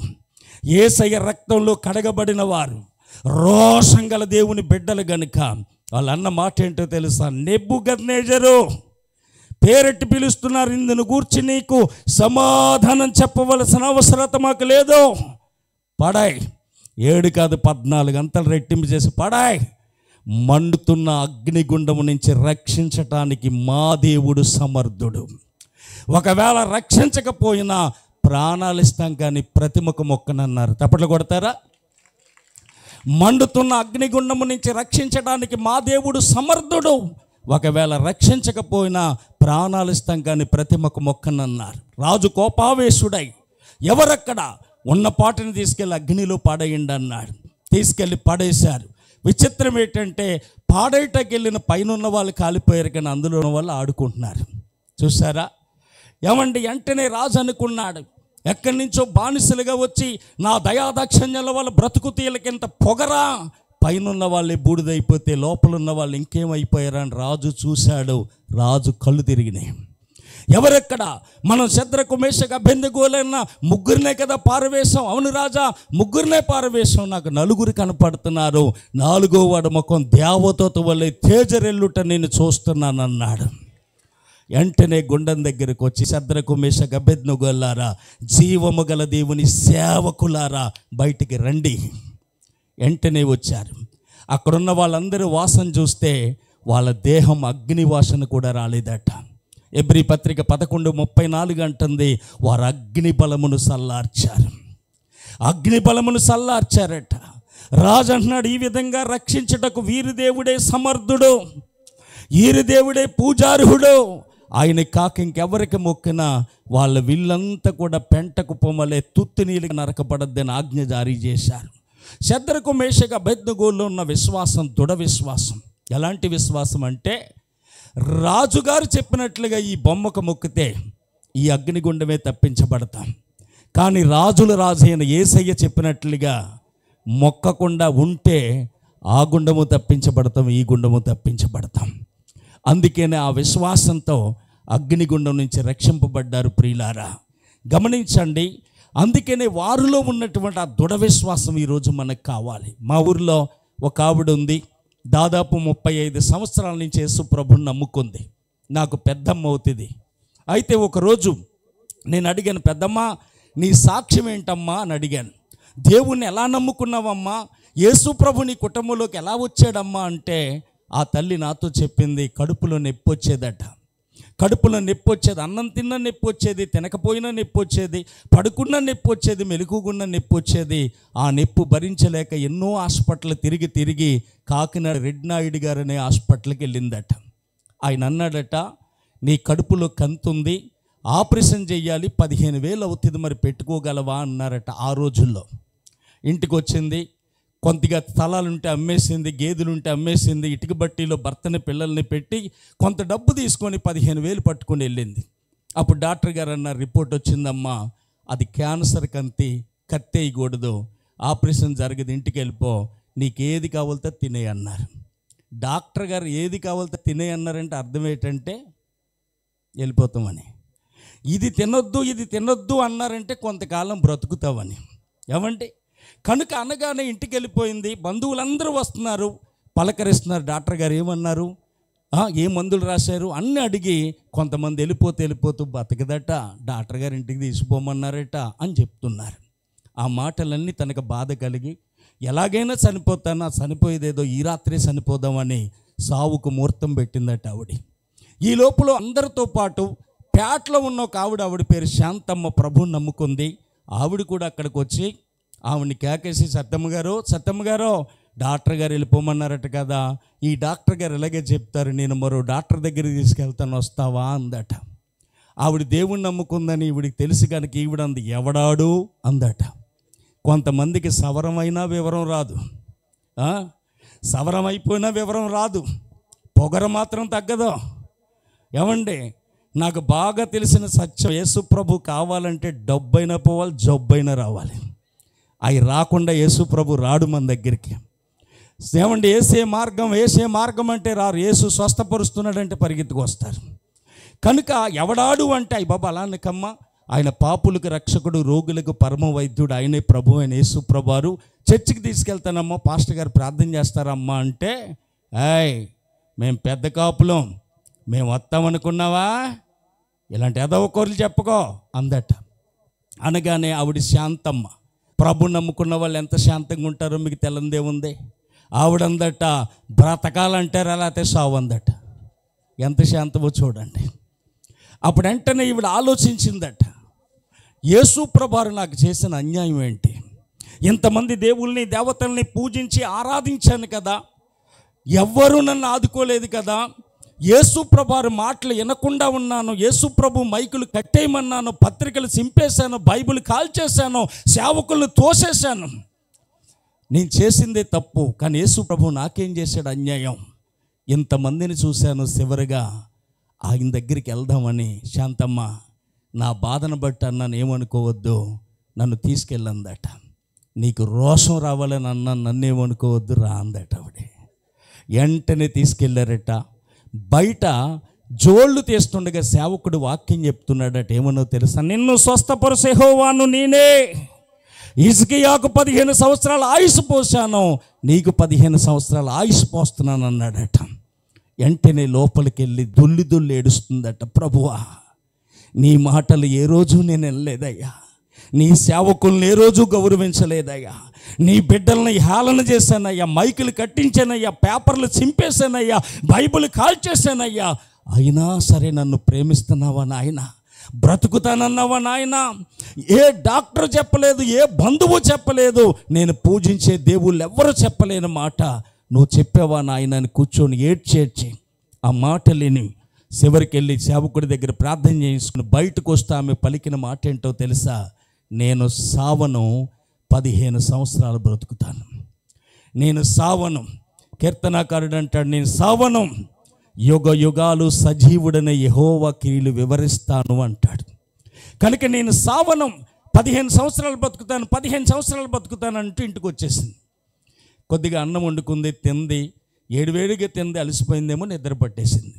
నిద్ర పట్టేయగానే ఆ భర్త పిల్లలు వచ్చి, అమ్మ ఎప్పుడు పడుకోదు, ఏడుస్తూ ఉండదు, ఈరోజు ఏంట్రా పడుకుంది, లేపకుండా నాళ్ళు తినేసి పడుకున్నారు. రాత్రి 12 అయింది. కడుపులో నొప్పి ప్రారంభం అయ్యింది. ఏంటి నొప్పి, నేను ఎక్కడున్నానా అని చూసుకుంటే ఇంట్లో మంచం మీద ఉంది. ఇల్లంతా వెలుగుతో నింపబడింది. యేసు ప్రభు తల దగ్గర నిలబడ్డారట. ఎవరు బాబు అందట. నేను యేసు ప్రభునమ్మ. ఎందుకు వచ్చావు బాబు అందట. నీకు ఆపరేషన్ చేయటానికి వచ్చాను అన్నాడట. కడుపు చీరేడట, కంతి తీసేడట. ఇదే కదా నిన్ను ఏడిపిస్తుంటా, దీనికి నీ మీద నేను అధికారం ఇవ్వట్లేదని గిరట పెట్టాడట. ఉదయానికి కడుపు కొంత నొప్పిగా ఉంది, కానీ 15 సంవత్సరాల 6 నెలలు బ్రతికింది ఆ తల్లి. ఎలా బ్రతికింది అంటే, ఇనుట వలన విశ్వాసం కలుగును. విన్నది విశ్వాసం వచ్చింది. ఆ విశ్వాసమే ఆమెని 15 సంవత్సరాల 6 నెలలు బ్రతికించింది. ప్రియులారా, గమనించండి. అందుకే దృఢమైన విశ్వాసం మనకు ఉండాలి. ఆయన మీద ఆధారపడిపోవాలి. ఒక మోలీ కట్టేవాడు వచ్చాడు. ఒక కాలువకి ఈ పక్క కర్ర ఆ పక్క కర్ర పాతాడు. ఏం చేస్తావు అబ్బాయి? ఆ కర్రకి తాడు కడతానండి. కట్టి ఏం చేస్తావు? దాని మీద నడుస్తానండి. అబ్బా, తాడు మీద నడుస్తావా? నడుస్తానండి. నడిచి వెళ్ళాడు, తప్పట్లు కొట్టేశారు. మళ్ళీ కర్ర పట్టుకుని నడిచి వచ్చాడు, తప్పట్లు కొట్టేశారు. ఒక గంప పెట్టుకొని వెళ్ళాడు, తప్పట్లు కొట్టారు. గంప నిండా ఇటుకలు వేసుకొని వచ్చాడు, తప్పట్లు కొట్టారు. అందరూ భలే చేస్తున్నావు అబ్బాయి అంటే, గంప కింద ఆడేసి ఎవరొకరు వచ్చి భుజాల మీద ఎక్కడిని తీసుకెళ్తున్నా అతనికి అన్నాడు. మేము రావంటే మేము రాము అన్నారు. ఒక చిన్న బిడ్డ, ఒక 4 సంవత్సరాలు ఉన్న బిడ్డ గబగబా వచ్చి పైకి ఎక్కి నుంచుంది. కూర్చుంటే అందరూ అన్నారు, ఏ పడెత్తాడు, అందులో పడిపోతావు, చచ్చిపోతావు, దిగంటే పైన డ్యాన్స్ చేస్తుందట. ఆతలికి తీసుకెళ్ళాక తప్పట్లు కొట్టడం మానేసి అతను కొట్టడానికి తయారయ్యారు. బుద్ధి లేదురా, పిల్లని ఎక్కించుకున్నావు, పడెత్తానో, ఆడికి బుద్ధి లేదు, నీకు బుద్ధి లేదా, ఎక్కేసావు అని అడిగితే పాడేయుడు కదా అందట. నువ్వెలా చెప్పగలవని అడిగారట. అతడు మా నాన్నే కదా అందట. చేతులెత్తి స్తోత్రం చెప్పండి. ఆ బిడ్డకి తెలుసు మా నాన్న నన్ను పడేయడని. మరి మనకు తెలియదా మన నాన్న మనల్ని పడేస్తాడా, వదిలేస్తాడా? ఆయన వదిలే దేవుడు కాదు, కాపాడే దేవుడు ఆయన. అందుకే ప్రియులారా, మనకేం కావాలంటే దృఢమైన విశ్వాసం మనకు కావాలి. శద్రకు మేషకు అబేద్నెగోలో ఉన్న దృఢ విశ్వాసం మనం సంపాదించాలి. అందుకే ఆయన ఎవరిని కాపాడుతాడంటే విశ్వాసులను కాపాడుతాడు. కనుక మనలో ఏముండాలంటే మొదటి దృఢ విశ్వాసం. సావైనా బ్రతుకైనా నువ్వే ప్రభు అని ఆయన మీద ఆధారపడిపోయే విశ్వాసం కావాలి. మా బాబు చనిపోయేసరికి అప్పుడే ఇల్లు కట్టాను. ఉన్నదంతా అమ్మేసి మొత్తం మీద అప్పులు తెచ్చేసి ఇల్లు కట్టాను. 20 లక్షలు అప్పు అయిపోయాను. 20 లక్షలు అప్పు అయిపోతే బాబు చనిపోయాడు. ఒక పక్క భయంకరమైన కరోనా.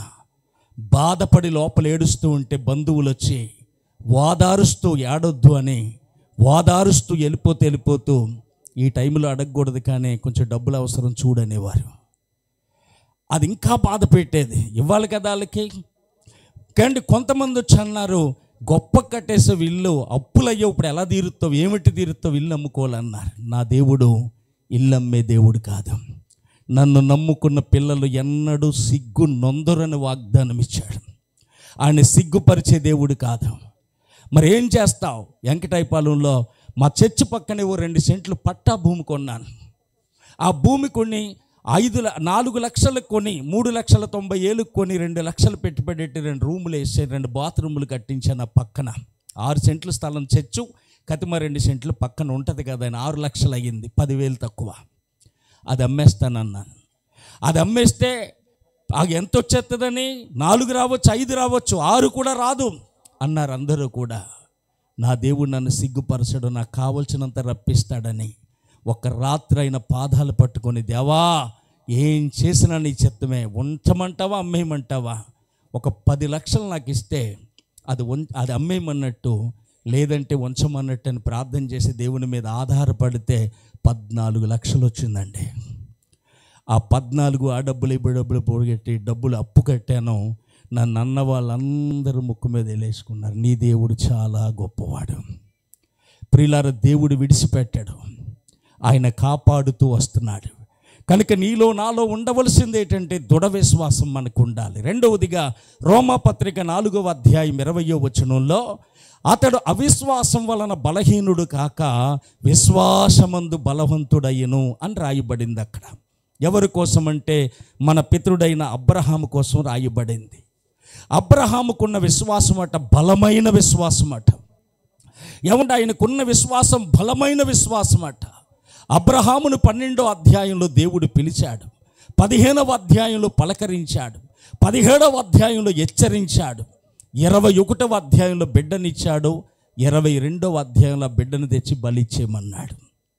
అబ్రహామును పిలిచి, అబ్రహామా, నీ దేశాన్ని, బంధువులను, రక్త సంబంధుల్ని, తండ్రి ఇంటిని విడిచిపెట్టి నేను చూపించు దేశానికి వెళ్ళు, నిన్ను గొప్ప జనముగా చేస్తానన్నాడు. అబ్రహాము దేవుడు చెప్పినట్లుగా బయలుదేరి వెళ్ళాడు. అన్ని విషయాల్లో దేవుడు అబ్రహామును ఆశీర్వదించాడు. 15వ అధ్యాయంలో అబ్రహాముకు దర్శనం అందొచ్చి అంటాడు, అబ్రహామా, నేను నీ కేడమును, నీ బహుమానమును నేను అధికం చేస్తానన్నాడు. ఎందుకయ్యా? ఏమిస్తే అంటే అన్నీ ఇచ్చావు, నాకు పిల్లలు లేరు కదా, నేను పిల్లలు లేనోని కదా, నా ఇంటి పెద్దదాసుడైన ఎలియాజరే కదా నా ఆస్తికి వారసుడు. అబ్రహామా, నువ్వు కంగారు పడుతున్నావు, ఎలియాజరు కాదు వారసుడు, నీ గర్భాన పుట్టబో ఇస్సాకే నీకు వారసుడు అని చెప్పాడు. మీదటి సంవత్సరానికి నీ సంకన సంటి బిడ్డ ఉంటుందని చెప్పాడు. అలా చెప్పిన దేవుడు ఇవ్వటానికి 25 సంవత్సరాలు ఆలస్యం అయిపోయింది. ఏమండి, 25 సంవత్సరాలు ఆలస్యం అయిపోయింది. కొన్నిసార్లు మన జీవితంలో మోకరించగానే కార్యాలు జరుగుతాయి, కొన్నిసార్లు ఆలస్యం అవుతుంది. మోకరించగానే కార్యాలు జరిగినప్పుడు దేవుడు ఇక్కడ ఉన్నాడు, సేవకుడి మీద అభిషేకం ఉంది, సేవకుడి ప్రార్థన పనిచేస్తుంది అనుకుంటాం.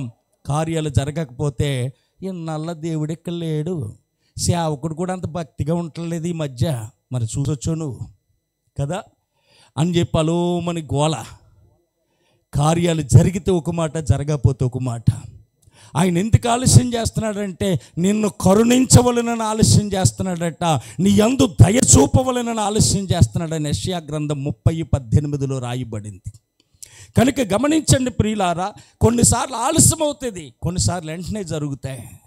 అయితే అబ్రహాముకు 25 సంవత్సరాలు ఆలస్యం అయ్యింది. అందరూ వచ్చి అడిగేవారట, అబ్రహమా, నీకు 75వ సంవత్సరంలో దేవుడు చెప్పాడు కదా మళ్ళా సంవత్సరానికి బిడ్డ ఉంటుందని, అంటే 76లో పుట్టాలి, 77 వచ్చింది, 78 వచ్చింది, 79 వచ్చింది. ఏరి పిల్లలంటే తలదించుకునేవాడు కాదట. ఏమంటే పనుంది వస్తానుండని వెళ్ళిపోయేవాడు కాదట. అడిగేవారిని దగ్గరికి పిలిచి భుజం మీద చెయ్యేసి, తమ్ముడు ఎందుకు కంగారు పడతావు, నాకు 100 వచ్చినా నా దేవుడు నాకు బిడ్డనిస్తాడు, 150 వచ్చినా నా దేవుడు నాకు బిడ్డనిస్తాడు, నేను సచ్చే లోపైన దేవుడు నాకు బిడ్డనిస్తాడు. అది బలమైన విశ్వాసం. ప్రియులారా, ఆలస్యమైన అందమైన ఇస్సాకుని ఇవ్వలేదా? ఇస్సాకు లాంటి కొడుకు ఈ భూప్రపంచం మీద ఎవరికైనా ఉన్నాడా? ఆలస్యమైంది కానీ ఇస్సాకుని ఇచ్చాడు. ఏమండి, అలాగే జకరియా ఎలిజబెత్తులకు ఆలస్యమయ్యింది, ప్రవక్త అయిన యోహానునిచ్చాడు. రాహేలు యాకోబులకు ఆలస్యమైంది, పవిత్రుడైన పరిశుద్ధుడైన యోసేపునిచ్చాడు. మనోహ దంపతులకు ఆలస్యమయ్యింది, బలవంతుడైన సంసోన్నిచ్చాడు. ఆలస్యం అవుతుందంటే అద్భుతం చేయబోతున్నాడు దేవుడు. ఆలస్యం అవుతుందంటే అద్భుతాన్ని పట్టుకొని నీ దగ్గరికి రాబోతున్నాడు దేవుడు. బలమైన విశ్వాసం, రోజు రోజుకి కూడా ఆయన విశ్వాసం బలం పొందింది కానీ బలహీనం అనేది అవ్వలేదు. ఎప్పుడు కూడా ఆయన బలపరిచే దేవుడు. ప్రియులారా, ఆ బలమైన విశ్వాసం మనలో ఉండాలి. ఏమండి, బలమైన విశ్వాసం మనలో ఉండాలి. నాకు తెలుసున్నటువంటి కుటుంబం ఒక ఇటుక బట్టి దగ్గర పనిచేసేవారు. తల్లి, తండ్రి, అన్నగారులు ఇద్దరు ఆడపిల్లలు. అయితే అన్నగారులు ఇద్దరు పెళ్ళయ్యాక అత్తోరింటికి వెళ్ళిపోయారు. అమ్మ నాన్న వృద్ధాప్యానికి వచ్చేసారు. పిల్లలు బాగా చదువుకున్నారు. ఎంత బాగా చదువుకున్నారో అలా చదువుకున్న పిల్లలు, నేను భజనలు చేస్తే నాతో భజనలు చేసేవారు, నన్ను అన్నయ్య అన్నయ్య అంటూ ఉండేవారు.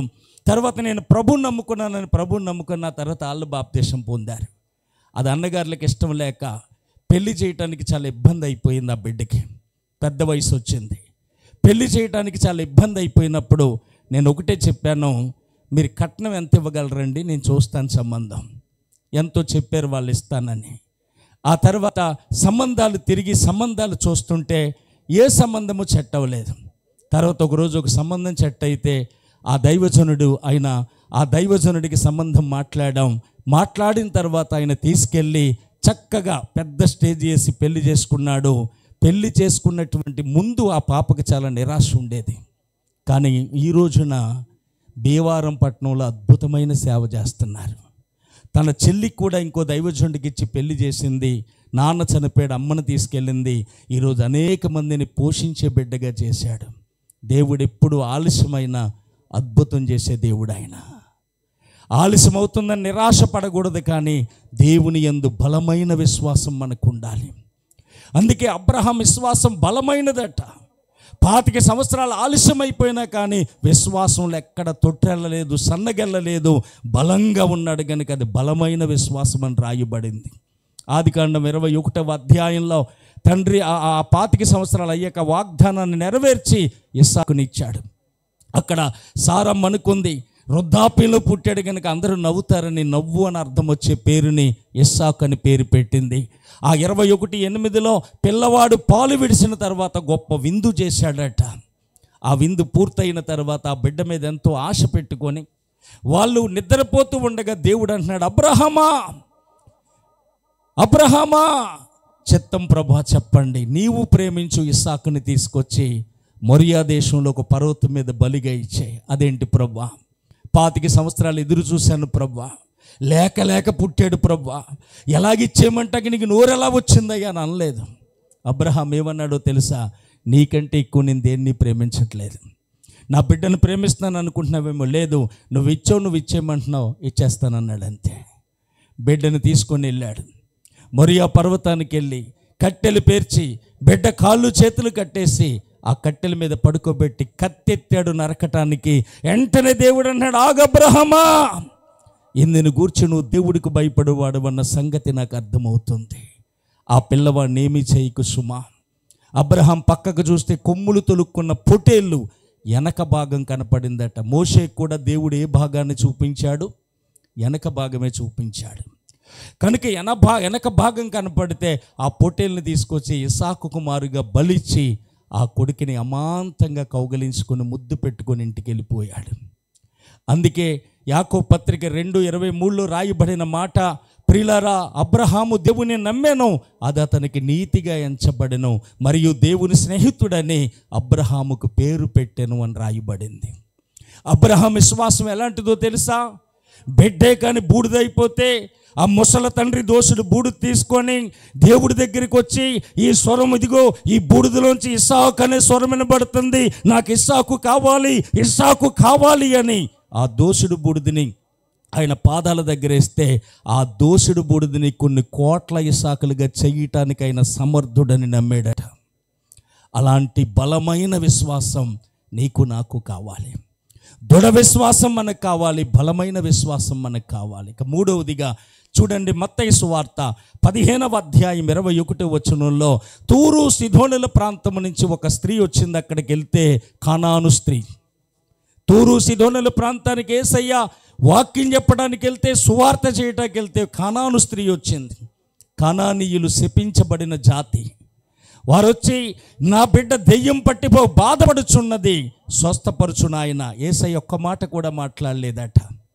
మళ్ళా కేకలేస్తుంటే శిష్యులు అన్నారట, ఆమె ఇందాక నుంచి మనల్ని వెంబడిస్తుంది, ఏదైనా చెప్పి పంపొచ్చు కదా. నేను ఇలాంటి వాళ్ళ కోసం రాలేదన్నాడు యేసయ్య. ఇంకా కేకలేసింది. ఏంటమ్మా నీ ఉద్దేశం ఏంటి? నీతో మాట్లాడలేదు, నీకోసం రాలేదని చెప్పాను, అయినా కేకలేస్తున్నావు, నీ ఉద్దేశం ఏంటి? పిల్లలు తినే రొట్టె ముక్కలు తీసి కుక్క పిల్లలకి ఇటు నాయమంటావా? వెంటనే ఆ తల్లి అంటుంది, నాయమని నేను అన్నానా ప్రభా? పిల్లలు తినే రొట్టె ముక్కలు కుక్కలకి ఇటు నాయమని నేను అన్నానా? నాయం కాదు, కానీ కుక్క పిల్లలు కూడా యజమానుడు బల్ల మించబడే రొట్టెల కోసమే కదా అయ్యా చూస్తాయా అంది. కుక్కలట మనం తినే కంచం వైపు చూడవట, మనం తింటున్నప్పుడు చేతి నుంచి కిందకి రాలిపోయే మెతుకుల వైపు చూస్తుందట. ఏమండి, కుక్క చూడండి, మనం అన్నం తింటుంటే ఈతల కుక్కలు 2-3 కుక్కలు ఉంటాయి. ఏంటి మీటింగ్ పెట్టినాయి అంటాం, మీటింగ్ కాదు వెయిటింగే. మన కుక్క పక్కింటికి ఉదయం వెళ్ళి నువ్వు పలానా మధ్యాహ్నం 1 గంటకి మా ఇంటికి రా, మా అమ్మగారిని మా అయ్యగారిని చూపింతానని చెప్తుందట. ఆ మాట నమ్మి ఆ కుక్క వచ్చేద్ది. ఆ కుక్క రాగానే 2 మూతులు నాకుతుంటాయి. ఏమన్నా తెలుసా తన భాషలో? అదిగో అక్కడ కూర్చున్నారే ఆయనే మా అయ్యగారు, అదిగో ఈ ముద్ద నా ముద్ద, ఈ ముద్ద మన చిన్నోడి ముద్ద, ఈ ముద్ద మన పాప ముద్ద అని కొసరి వడ్డింటుంది కదా, ఆవిడే మా అమ్మగారు. ఆ కింద పడ్డ ఉల్లిపాయ ముక్క నాకే, ఈ కింద పడ్డ మాంసం ముక్క నాకే, ఆ కింద పడ్డ 4 మెతుకులు నాకే. అయ్యగారు తినేశాక అమ్మగారు తెచ్చి పెడతారు వచ్చి అంటుందట. అయినా అయ్యగారు తింటుంటే కమ్మగా వడ్డించే అమ్మగారులు ఉన్నారా ఈ రోజుల్లో? ఉన్నారా? మా ఇంటికాడ ఒకరు ఉన్నారండి, భర్తగా భార్య అంటే పంచ ప్రాణాలండి. కేజీ మాంసం, కేజీ చేప పంపుతాడండి. ఆంబూతులో తినేసి ఏం చేశాడు అద్దండి అడికి.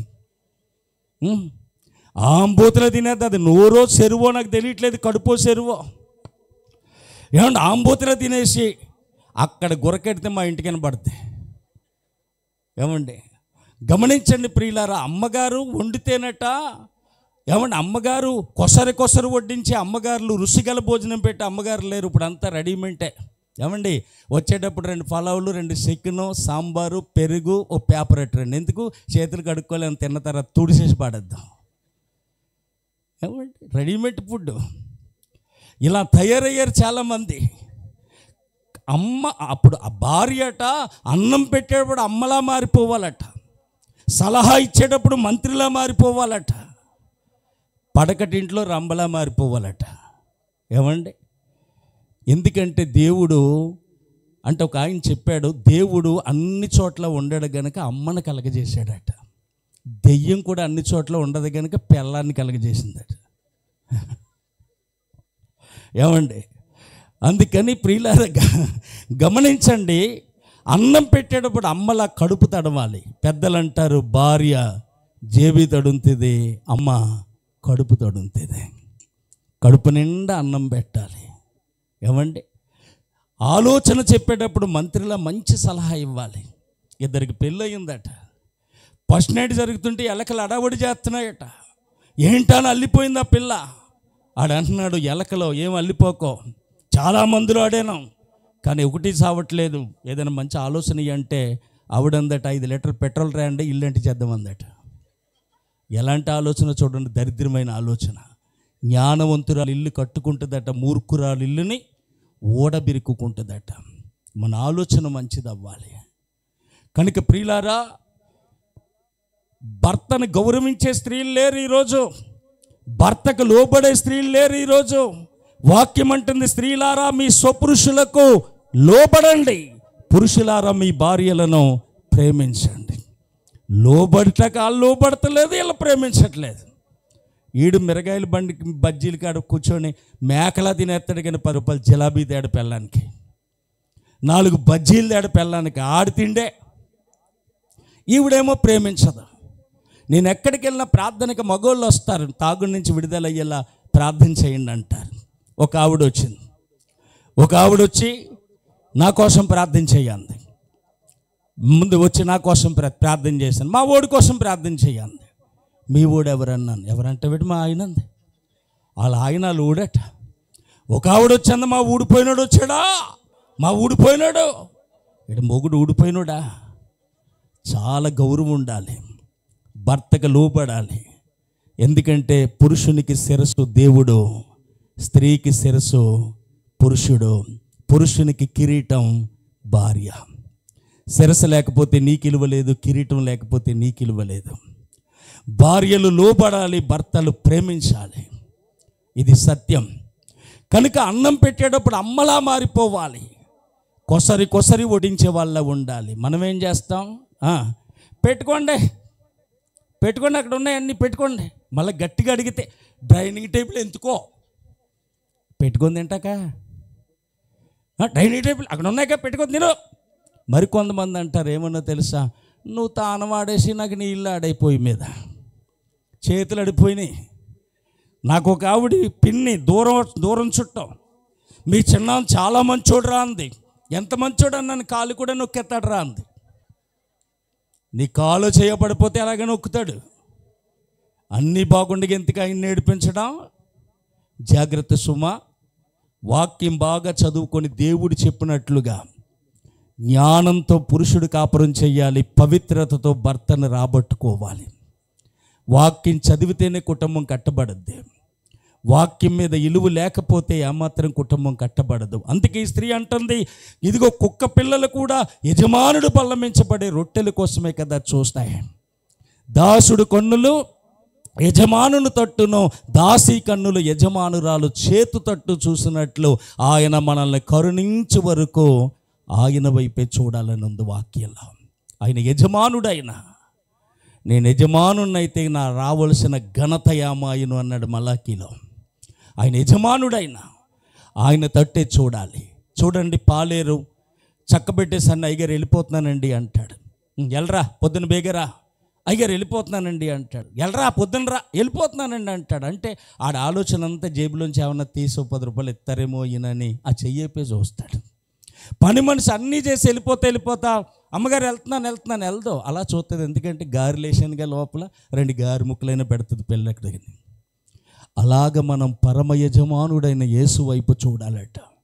కుక్క పిల్లలు కూడా యజమానుడు బల్లమించి రొట్టె ముక్కల కోసమే కదా చూస్తున్నాయంటే యేసయ్య అన్నాడు, అమ్మా నీ విశ్వాసం చాలా గొప్పదన్నాడు. ఆ గొప్ప విశ్వాసం మనకు కావాలి.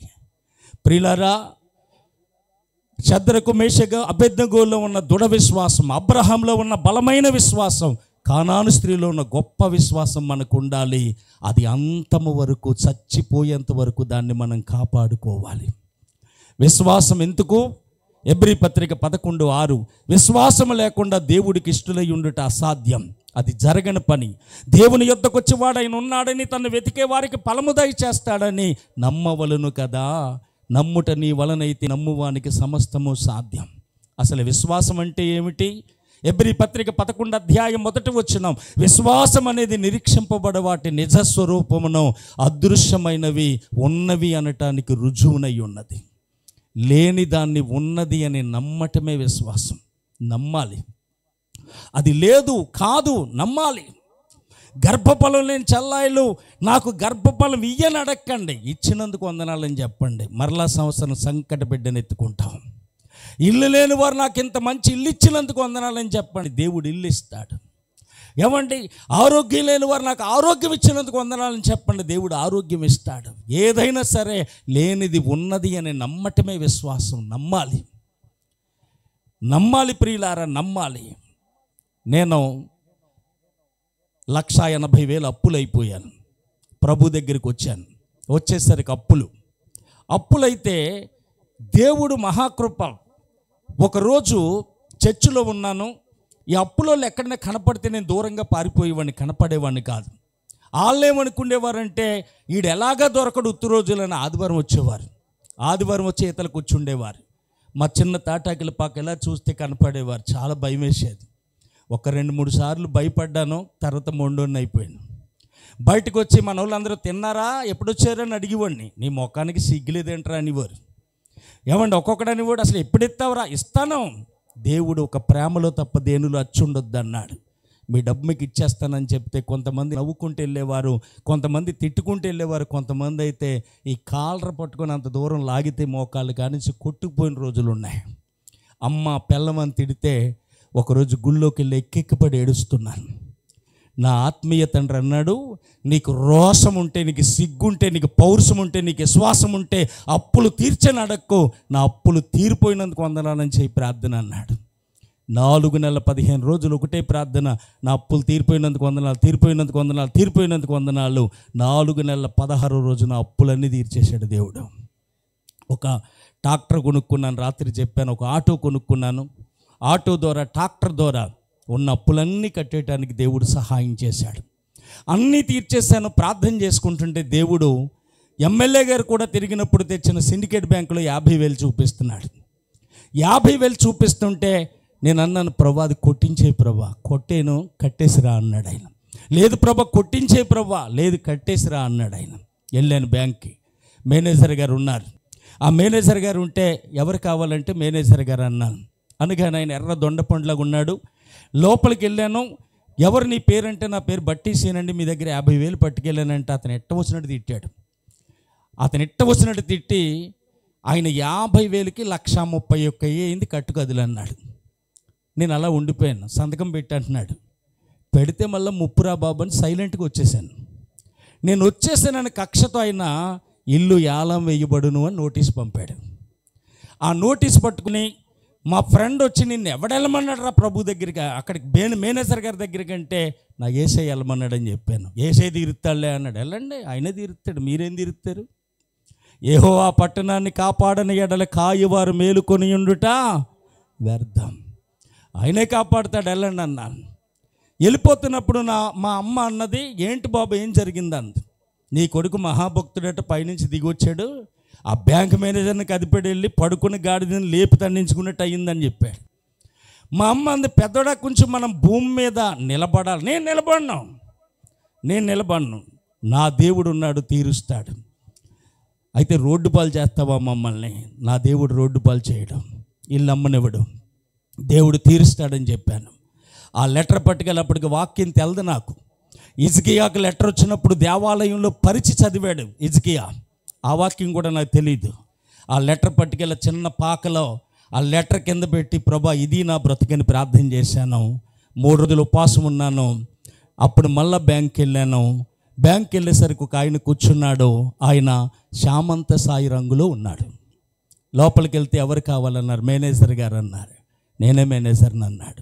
మీరు కదండి ఎర్రగా ఉన్నారు కదా మొన్న అన్నాను. ఓహో ఆయన నిన్నే ట్రాన్స్ఫర్ అయిపోయాడు అన్నాడు. శాసనాలు మార్చే దేవుడికి సిండికేట్ బ్యాంక్ మేనేజర్లు ఎక్కేటండి. ఆయన వెళ్ళిపోయాడు.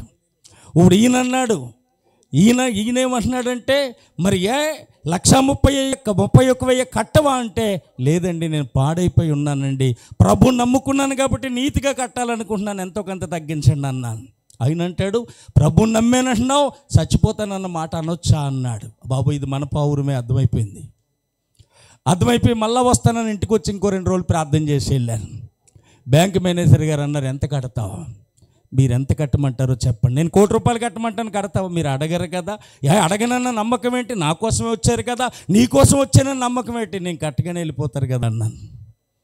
ఈ గొడవ అంతా ఎందుకు, ఎంత కడతావు చెప్పరా బాబు అన్నారు. లేదు మీరే చెప్పండి. హృదయాన్ని దేవుడు మార్చాడు. 81,000 కొట్టేసరి 50,000 కట్టించుకున్నారు. కాగితాలు బయటికి తెచ్చాను. మా చర్చిలో ఒక ఆవిడికి ఎవరో ఉడుపుడుతూ చెప్పారట, మీ పాస్టర్ గారు సిండికేట్ బ్యాంక్ మేనేజర్ ఫ్రెండ్స్ అట, లోన్లు కొట్టించేస్తారట అని చెప్పారట. ఆవిడికి ఏదో 5,000 అప్పు ఉందట, వచ్చి నన్ను కొట్టించేటట్టుంది.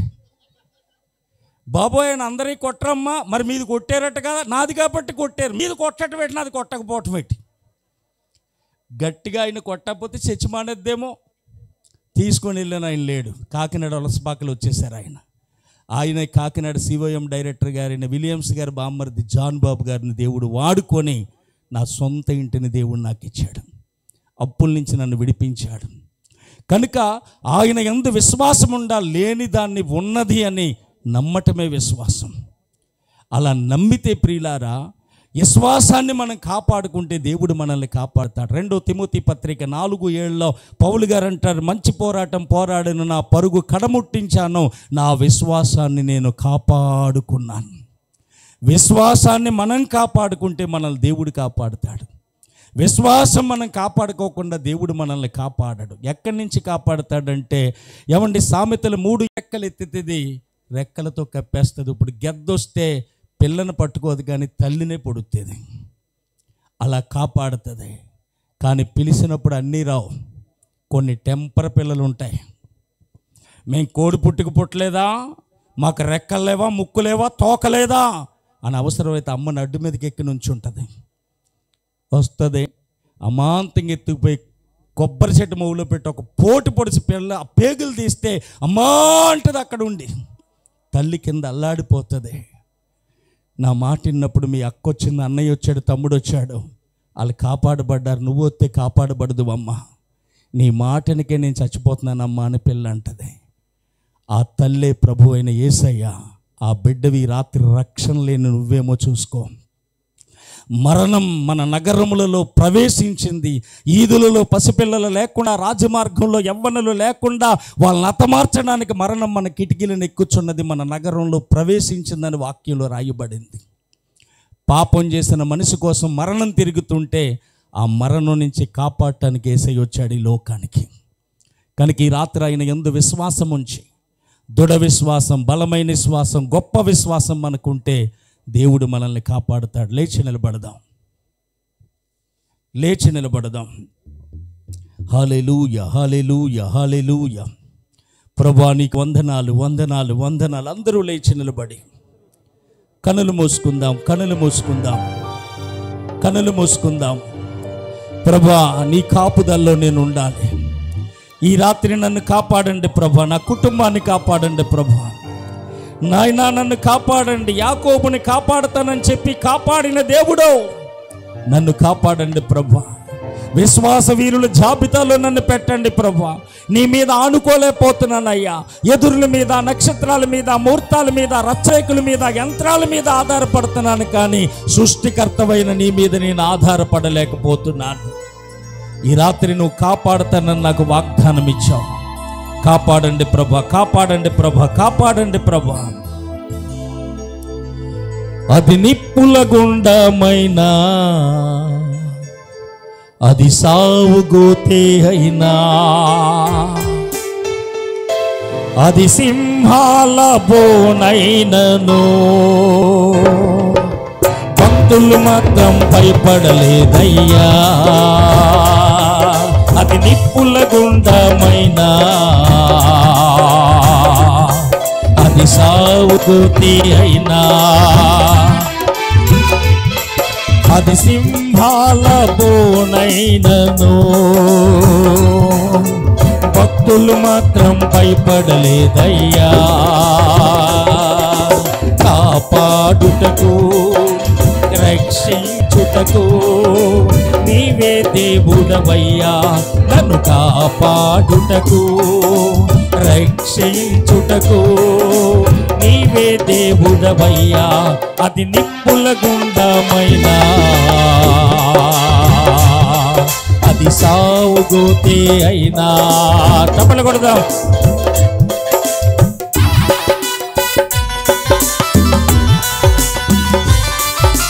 కళ్ళను మూసుకోవాలి, అందరూ కళ్ళను మూసుకొని ప్రార్థనా పూర్వకంగా చప్పట్లు కొడుతూ పాడదాం.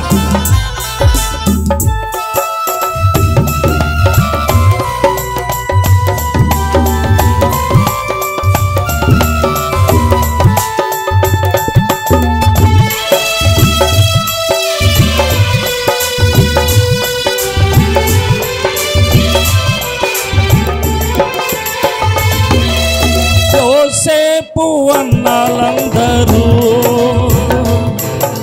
సావు గోతిలో త్రోసివేయగా,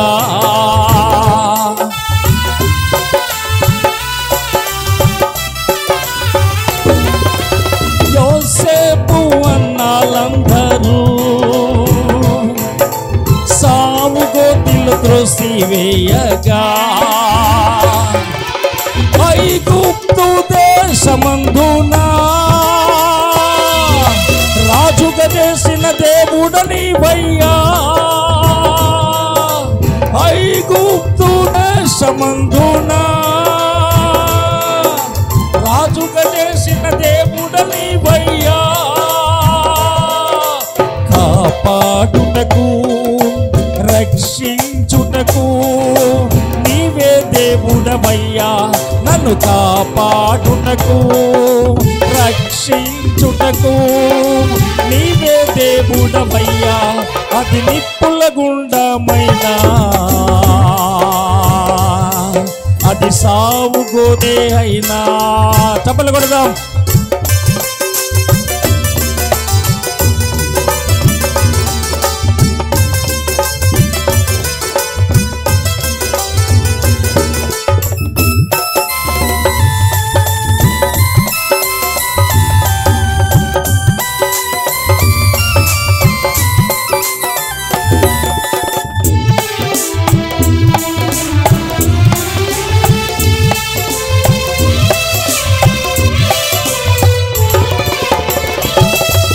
నెబుకద్నెజర్ని భక్తులన్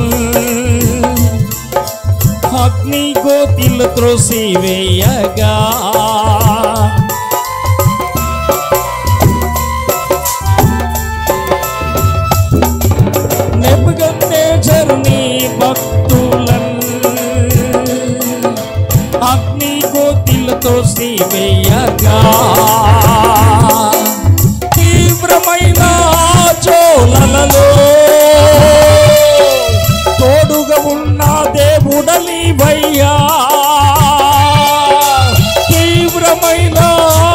శోధనలలో తోడుగా ఉన్న దేవుడ నీవయ్యా, నన్ను కాపాడుటకు రక్షించుటకు నీవే దేవుడవయ్యా, నన్ను కాపాడుటకు రక్షించుటకు నీవే దేవుడవయ్యా. అది నిప్పుల గుండమైనా, అది సావుగోతే అయినా, అది సింహాల బోనైనను భక్తులు మాత్రం భయపడలేదయ్యా. కాపాడుటకు రక్షించుటకు నీవే దేవుడవయ్యా, నీవే దేవుడవయ్యా, నీవే దేవుడవయ్యా, నీవే దేవుడవయ్యా. హల్లెలూయా. ప్రార్థన చేసుకుందాం. కోడి తన పిల్లల్ని రెక్కల కింద కాపాడినట్లు మిమ్మల్ని కాపాడుతాను. ప్రమాదంలో ఉన్న పిల్లల్ని, మరణానికి లోనవుతున్న పిల్లల్ని దుష్టుడనే సాతానుడి నుంచి, దుష్టుడనే గెద్ద నుంచి ఆ పిల్లల్ని కాపాడటానికి రెక్కలు చాపి ఆ రెక్కల కింద కాపాడుతుంది ఆ కోడి. అలాగే మరణం అనేటువంటి దుష్టుడు సాతానుడు అనబడుతున్న ప్రమాదాల నుంచి, మరణము నుంచి నిన్ను కాపాడటానికి యేసయ్య శిలువ మీద రెక్కల చాపాడు. ఆయన పంచ గాయాలలో నిన్ను దాయటానికి, నిన్ను కాపాడటానికి సిద్ధంగా ఉన్నాడు. యేసుక్రీస్తులోనికి బాప్తీసం పొందిన మీరు క్రీస్తుని ధరించుకొని ఉన్నారని వాక్యం చెప్తుంది. బాప్తీసం పొందగలిగితే యేసయ్యను చొక్కావుగా తొడుక్కున్నట్లు, యేసయ్య గాయాలలోనూ దాచబడినట్లు. లేదంటే ప్రమాదం ముంచుకొస్తుంది, మరణం నిన్ను తరుముతూ ఉంది. ఆ మరణము నుంచి నువ్వు విడుదల పొందాలంటే ఆయన రెక్కల కిందకి రా. ఆయన రెక్కల కిందకి వస్తే నువ్వు సేఫ్గా ఉంటావు. ఆయన అందరినీ కాపాడు. పిచ్చి భ్రమలో నువ్వు ఉండొద్దు. ఆయన విశ్వాసులను మాత్రమే కాపాడుతాడు. ప్రార్థన చేసుకుందాం. విశ్వాసాన్ని కర్త, దాన్ని కొనసాగించేవాడైన యేసు వైపు చూచుచు పందెపు రంగంలో ఓపికతో పరిగెత్తండి అని వాక్యం చెప్తుంది. ఆయన విశ్వాసానికి కర్త. ఆ విశ్వాసానికి కర్త అయిన రెక్కల కిందకి రాత్రి రాగలిగితే అద్భుతంగా నువ్వు కాపాడబడతావు. ప్రార్థన చేసుకుందాం. మహాపరిశుద్ధుడా, ఘనమైన తండ్రి, వందనాలు. ఎత్తబడిన మాటలు అందరి హృదయంలో ఫలభరితంగా మార్చండి. ఇదిగో నాయన, దృఢమైన విశ్వాసం, బలమైన విశ్వాసం, గొప్ప విశ్వాసం మేము కలిగి ఉండటానికి, నీ రెక్కల చాటున మేము దాక్కోవటానికి సహాయించి, స్థానిక దైవజనుణ్ణి తండ్రి నాయన పాస్టమ్మ గారిని, వారి బిడ్డలని, కుటుంబాన్ని దీవించండి. ఇదిగో మా ప్రియులు డాక్టర్ గారిని, పాస్టమ్మ గారిని, బిడ్డలని, సేవను ఆశీర్వదించండి. వచ్చిన సేవకులందరినీ దీవించండి, సంఘాలు దీవించండి, ఆర్కెస్ట్రా వారిని దీవించండి. మరి ముఖ్యంగా ఈ గ్రామ పెద్దలని, గ్రామ ప్రెసిడెంట్ గారిని, నా ప్రియమైన అన్నలు, తమ్ముళ్ళు, అక్కల, చెల్లాయిలందరినీ కూడా దీవించి ఆశీర్వదించమని యేసు నామములో అడుగుచున్నాను తండ్రి, ఆమేన్. గట్టిగా స్తోత్రం చెప్పండి. హల్లెలూయా. అందరికీ వందనాలు. దైవ ప్రేమ సన్నిధి మినిస్ట్రీస్ అంటే నా సాక్ష్యం, అలాగే మేము పాడిన పాటలు, అలాగే వర్తమానాలు ఉన్నాయి. మీరు చూడండి, అనేక మందికి చూపించండి, మా కోసం ప్రార్థన చేయండి. దేవుడు మిమ్మల్ని దీవించునుగాక. ఆమేన్. అలా ఒక్క నిమిషం కూర్చుందామండి. మరి దైవజనులు చక్కటి వర్తమానాలు ఈ 2 రోజులు ఒక అద్భుతమైన అనేక మందిని కదిలించటానికి, తాగుబోతులను మార్చటానికి దేవుడు, కృపగల దేవుడు చక్కటి మాటలు నేర్పినాడు. దేవుని వాక్యం అందరితోటి మాట్లాడింది, నాతో మాట్లాడింది అనేవారు ఒకసారి వందనాలు చెప్పండి. దేవానికి స్తోత్రం. నాతో మాట్లాడింది దేవుడి వాక్యం. నీతో మాట్లాడితే నువ్వు బ్రతుకుతావు. చక్కటి వర్తమానములు అందించిన దైవజనులకు నా నిండు వందనాలు. వారు ఆయుస్సు, ఆరోగ్యం నా మనసారా 100 సంవత్సరాలు ఉండాలని కోరుకుంటూ ఉన్నాను. దైవజనుడి కొరకు ప్రార్థించండి. ఈ లోకంలో ఉన్నటువంటి శారీరక బలహీనతలు రావచ్చు, ఆత్మలో రోగము లేదు కాబట్టి అది గొప్ప సంగతి. దేవుని స్తోత్రం. మరి వేదికను అలంకరించిన అందరికీ నా నిండు వందనాలు. మరి అందరూ కూడా భోజనం చేసి వెళ్ళండి. అక్కడ QR కోడ్ ఒకటి ఉంటుంది. మీకు ఎవరైనా ప్రార్థన అవసరతలు కావాలంటే ఆ క్యూఆర్లో మీరు కానీ చూపిస్తే మా వాట్సాప్ నెంబర్ వస్తుంది. ప్రార్థనా పరులు మా మందిరంలో ఉన్నారు. ప్రార్థన ప్రతిరోజు 5:30 గంటలకు మందిరంలో ప్రార్థన ఉంటుంది. ఇక్కడ అక్కడ మా పరిచర్యలన్నిటిలో కూడా ప్రేయర్ వారియర్స్ ఉంటారు. మీ కొరకు ప్రార్థన చేస్తారు. మీకున్న సమస్యలకు పరిష్కారం నా దేవుడు ఇస్తాడు. దేవుని స్తోత్రం. ప్రతిరోజు ఈ మందిరం తెరవబడుతుంది. అందుకు ఓపెన్ ఉంచినాం. ఇక్కడ నో రిస్ట్రిక్షన్స్, వీళ్ళే రావాలి అనేమి లేదు. ఎప్పుడైనా ఎవరైనా వచ్చి ప్రార్థన చేసుకోవచ్చు. మా పిల్లలు ఇక్కడ ఉంటారు. దేవునికి మహిమ కలుగును గాక. మీరు ఏ మందిరానికి వెళ్ళని వారైతే ప్రతి ఆదివారం 6:30 గంటలు ఇక్కడికి ప్రార్థన అవుతుంది. దేవుని సత్యాలు నేర్చుకోవాలని, దేవుని కొరకు బ్రతకాలని ఆశ కలిగిన వారు అందరినీ ఆ ప్రేమతో ఆహ్వానిస్తూ ఉన్నాం. మరి ఈ కార్యక్రమానికి చాలామంది సహకరించారు.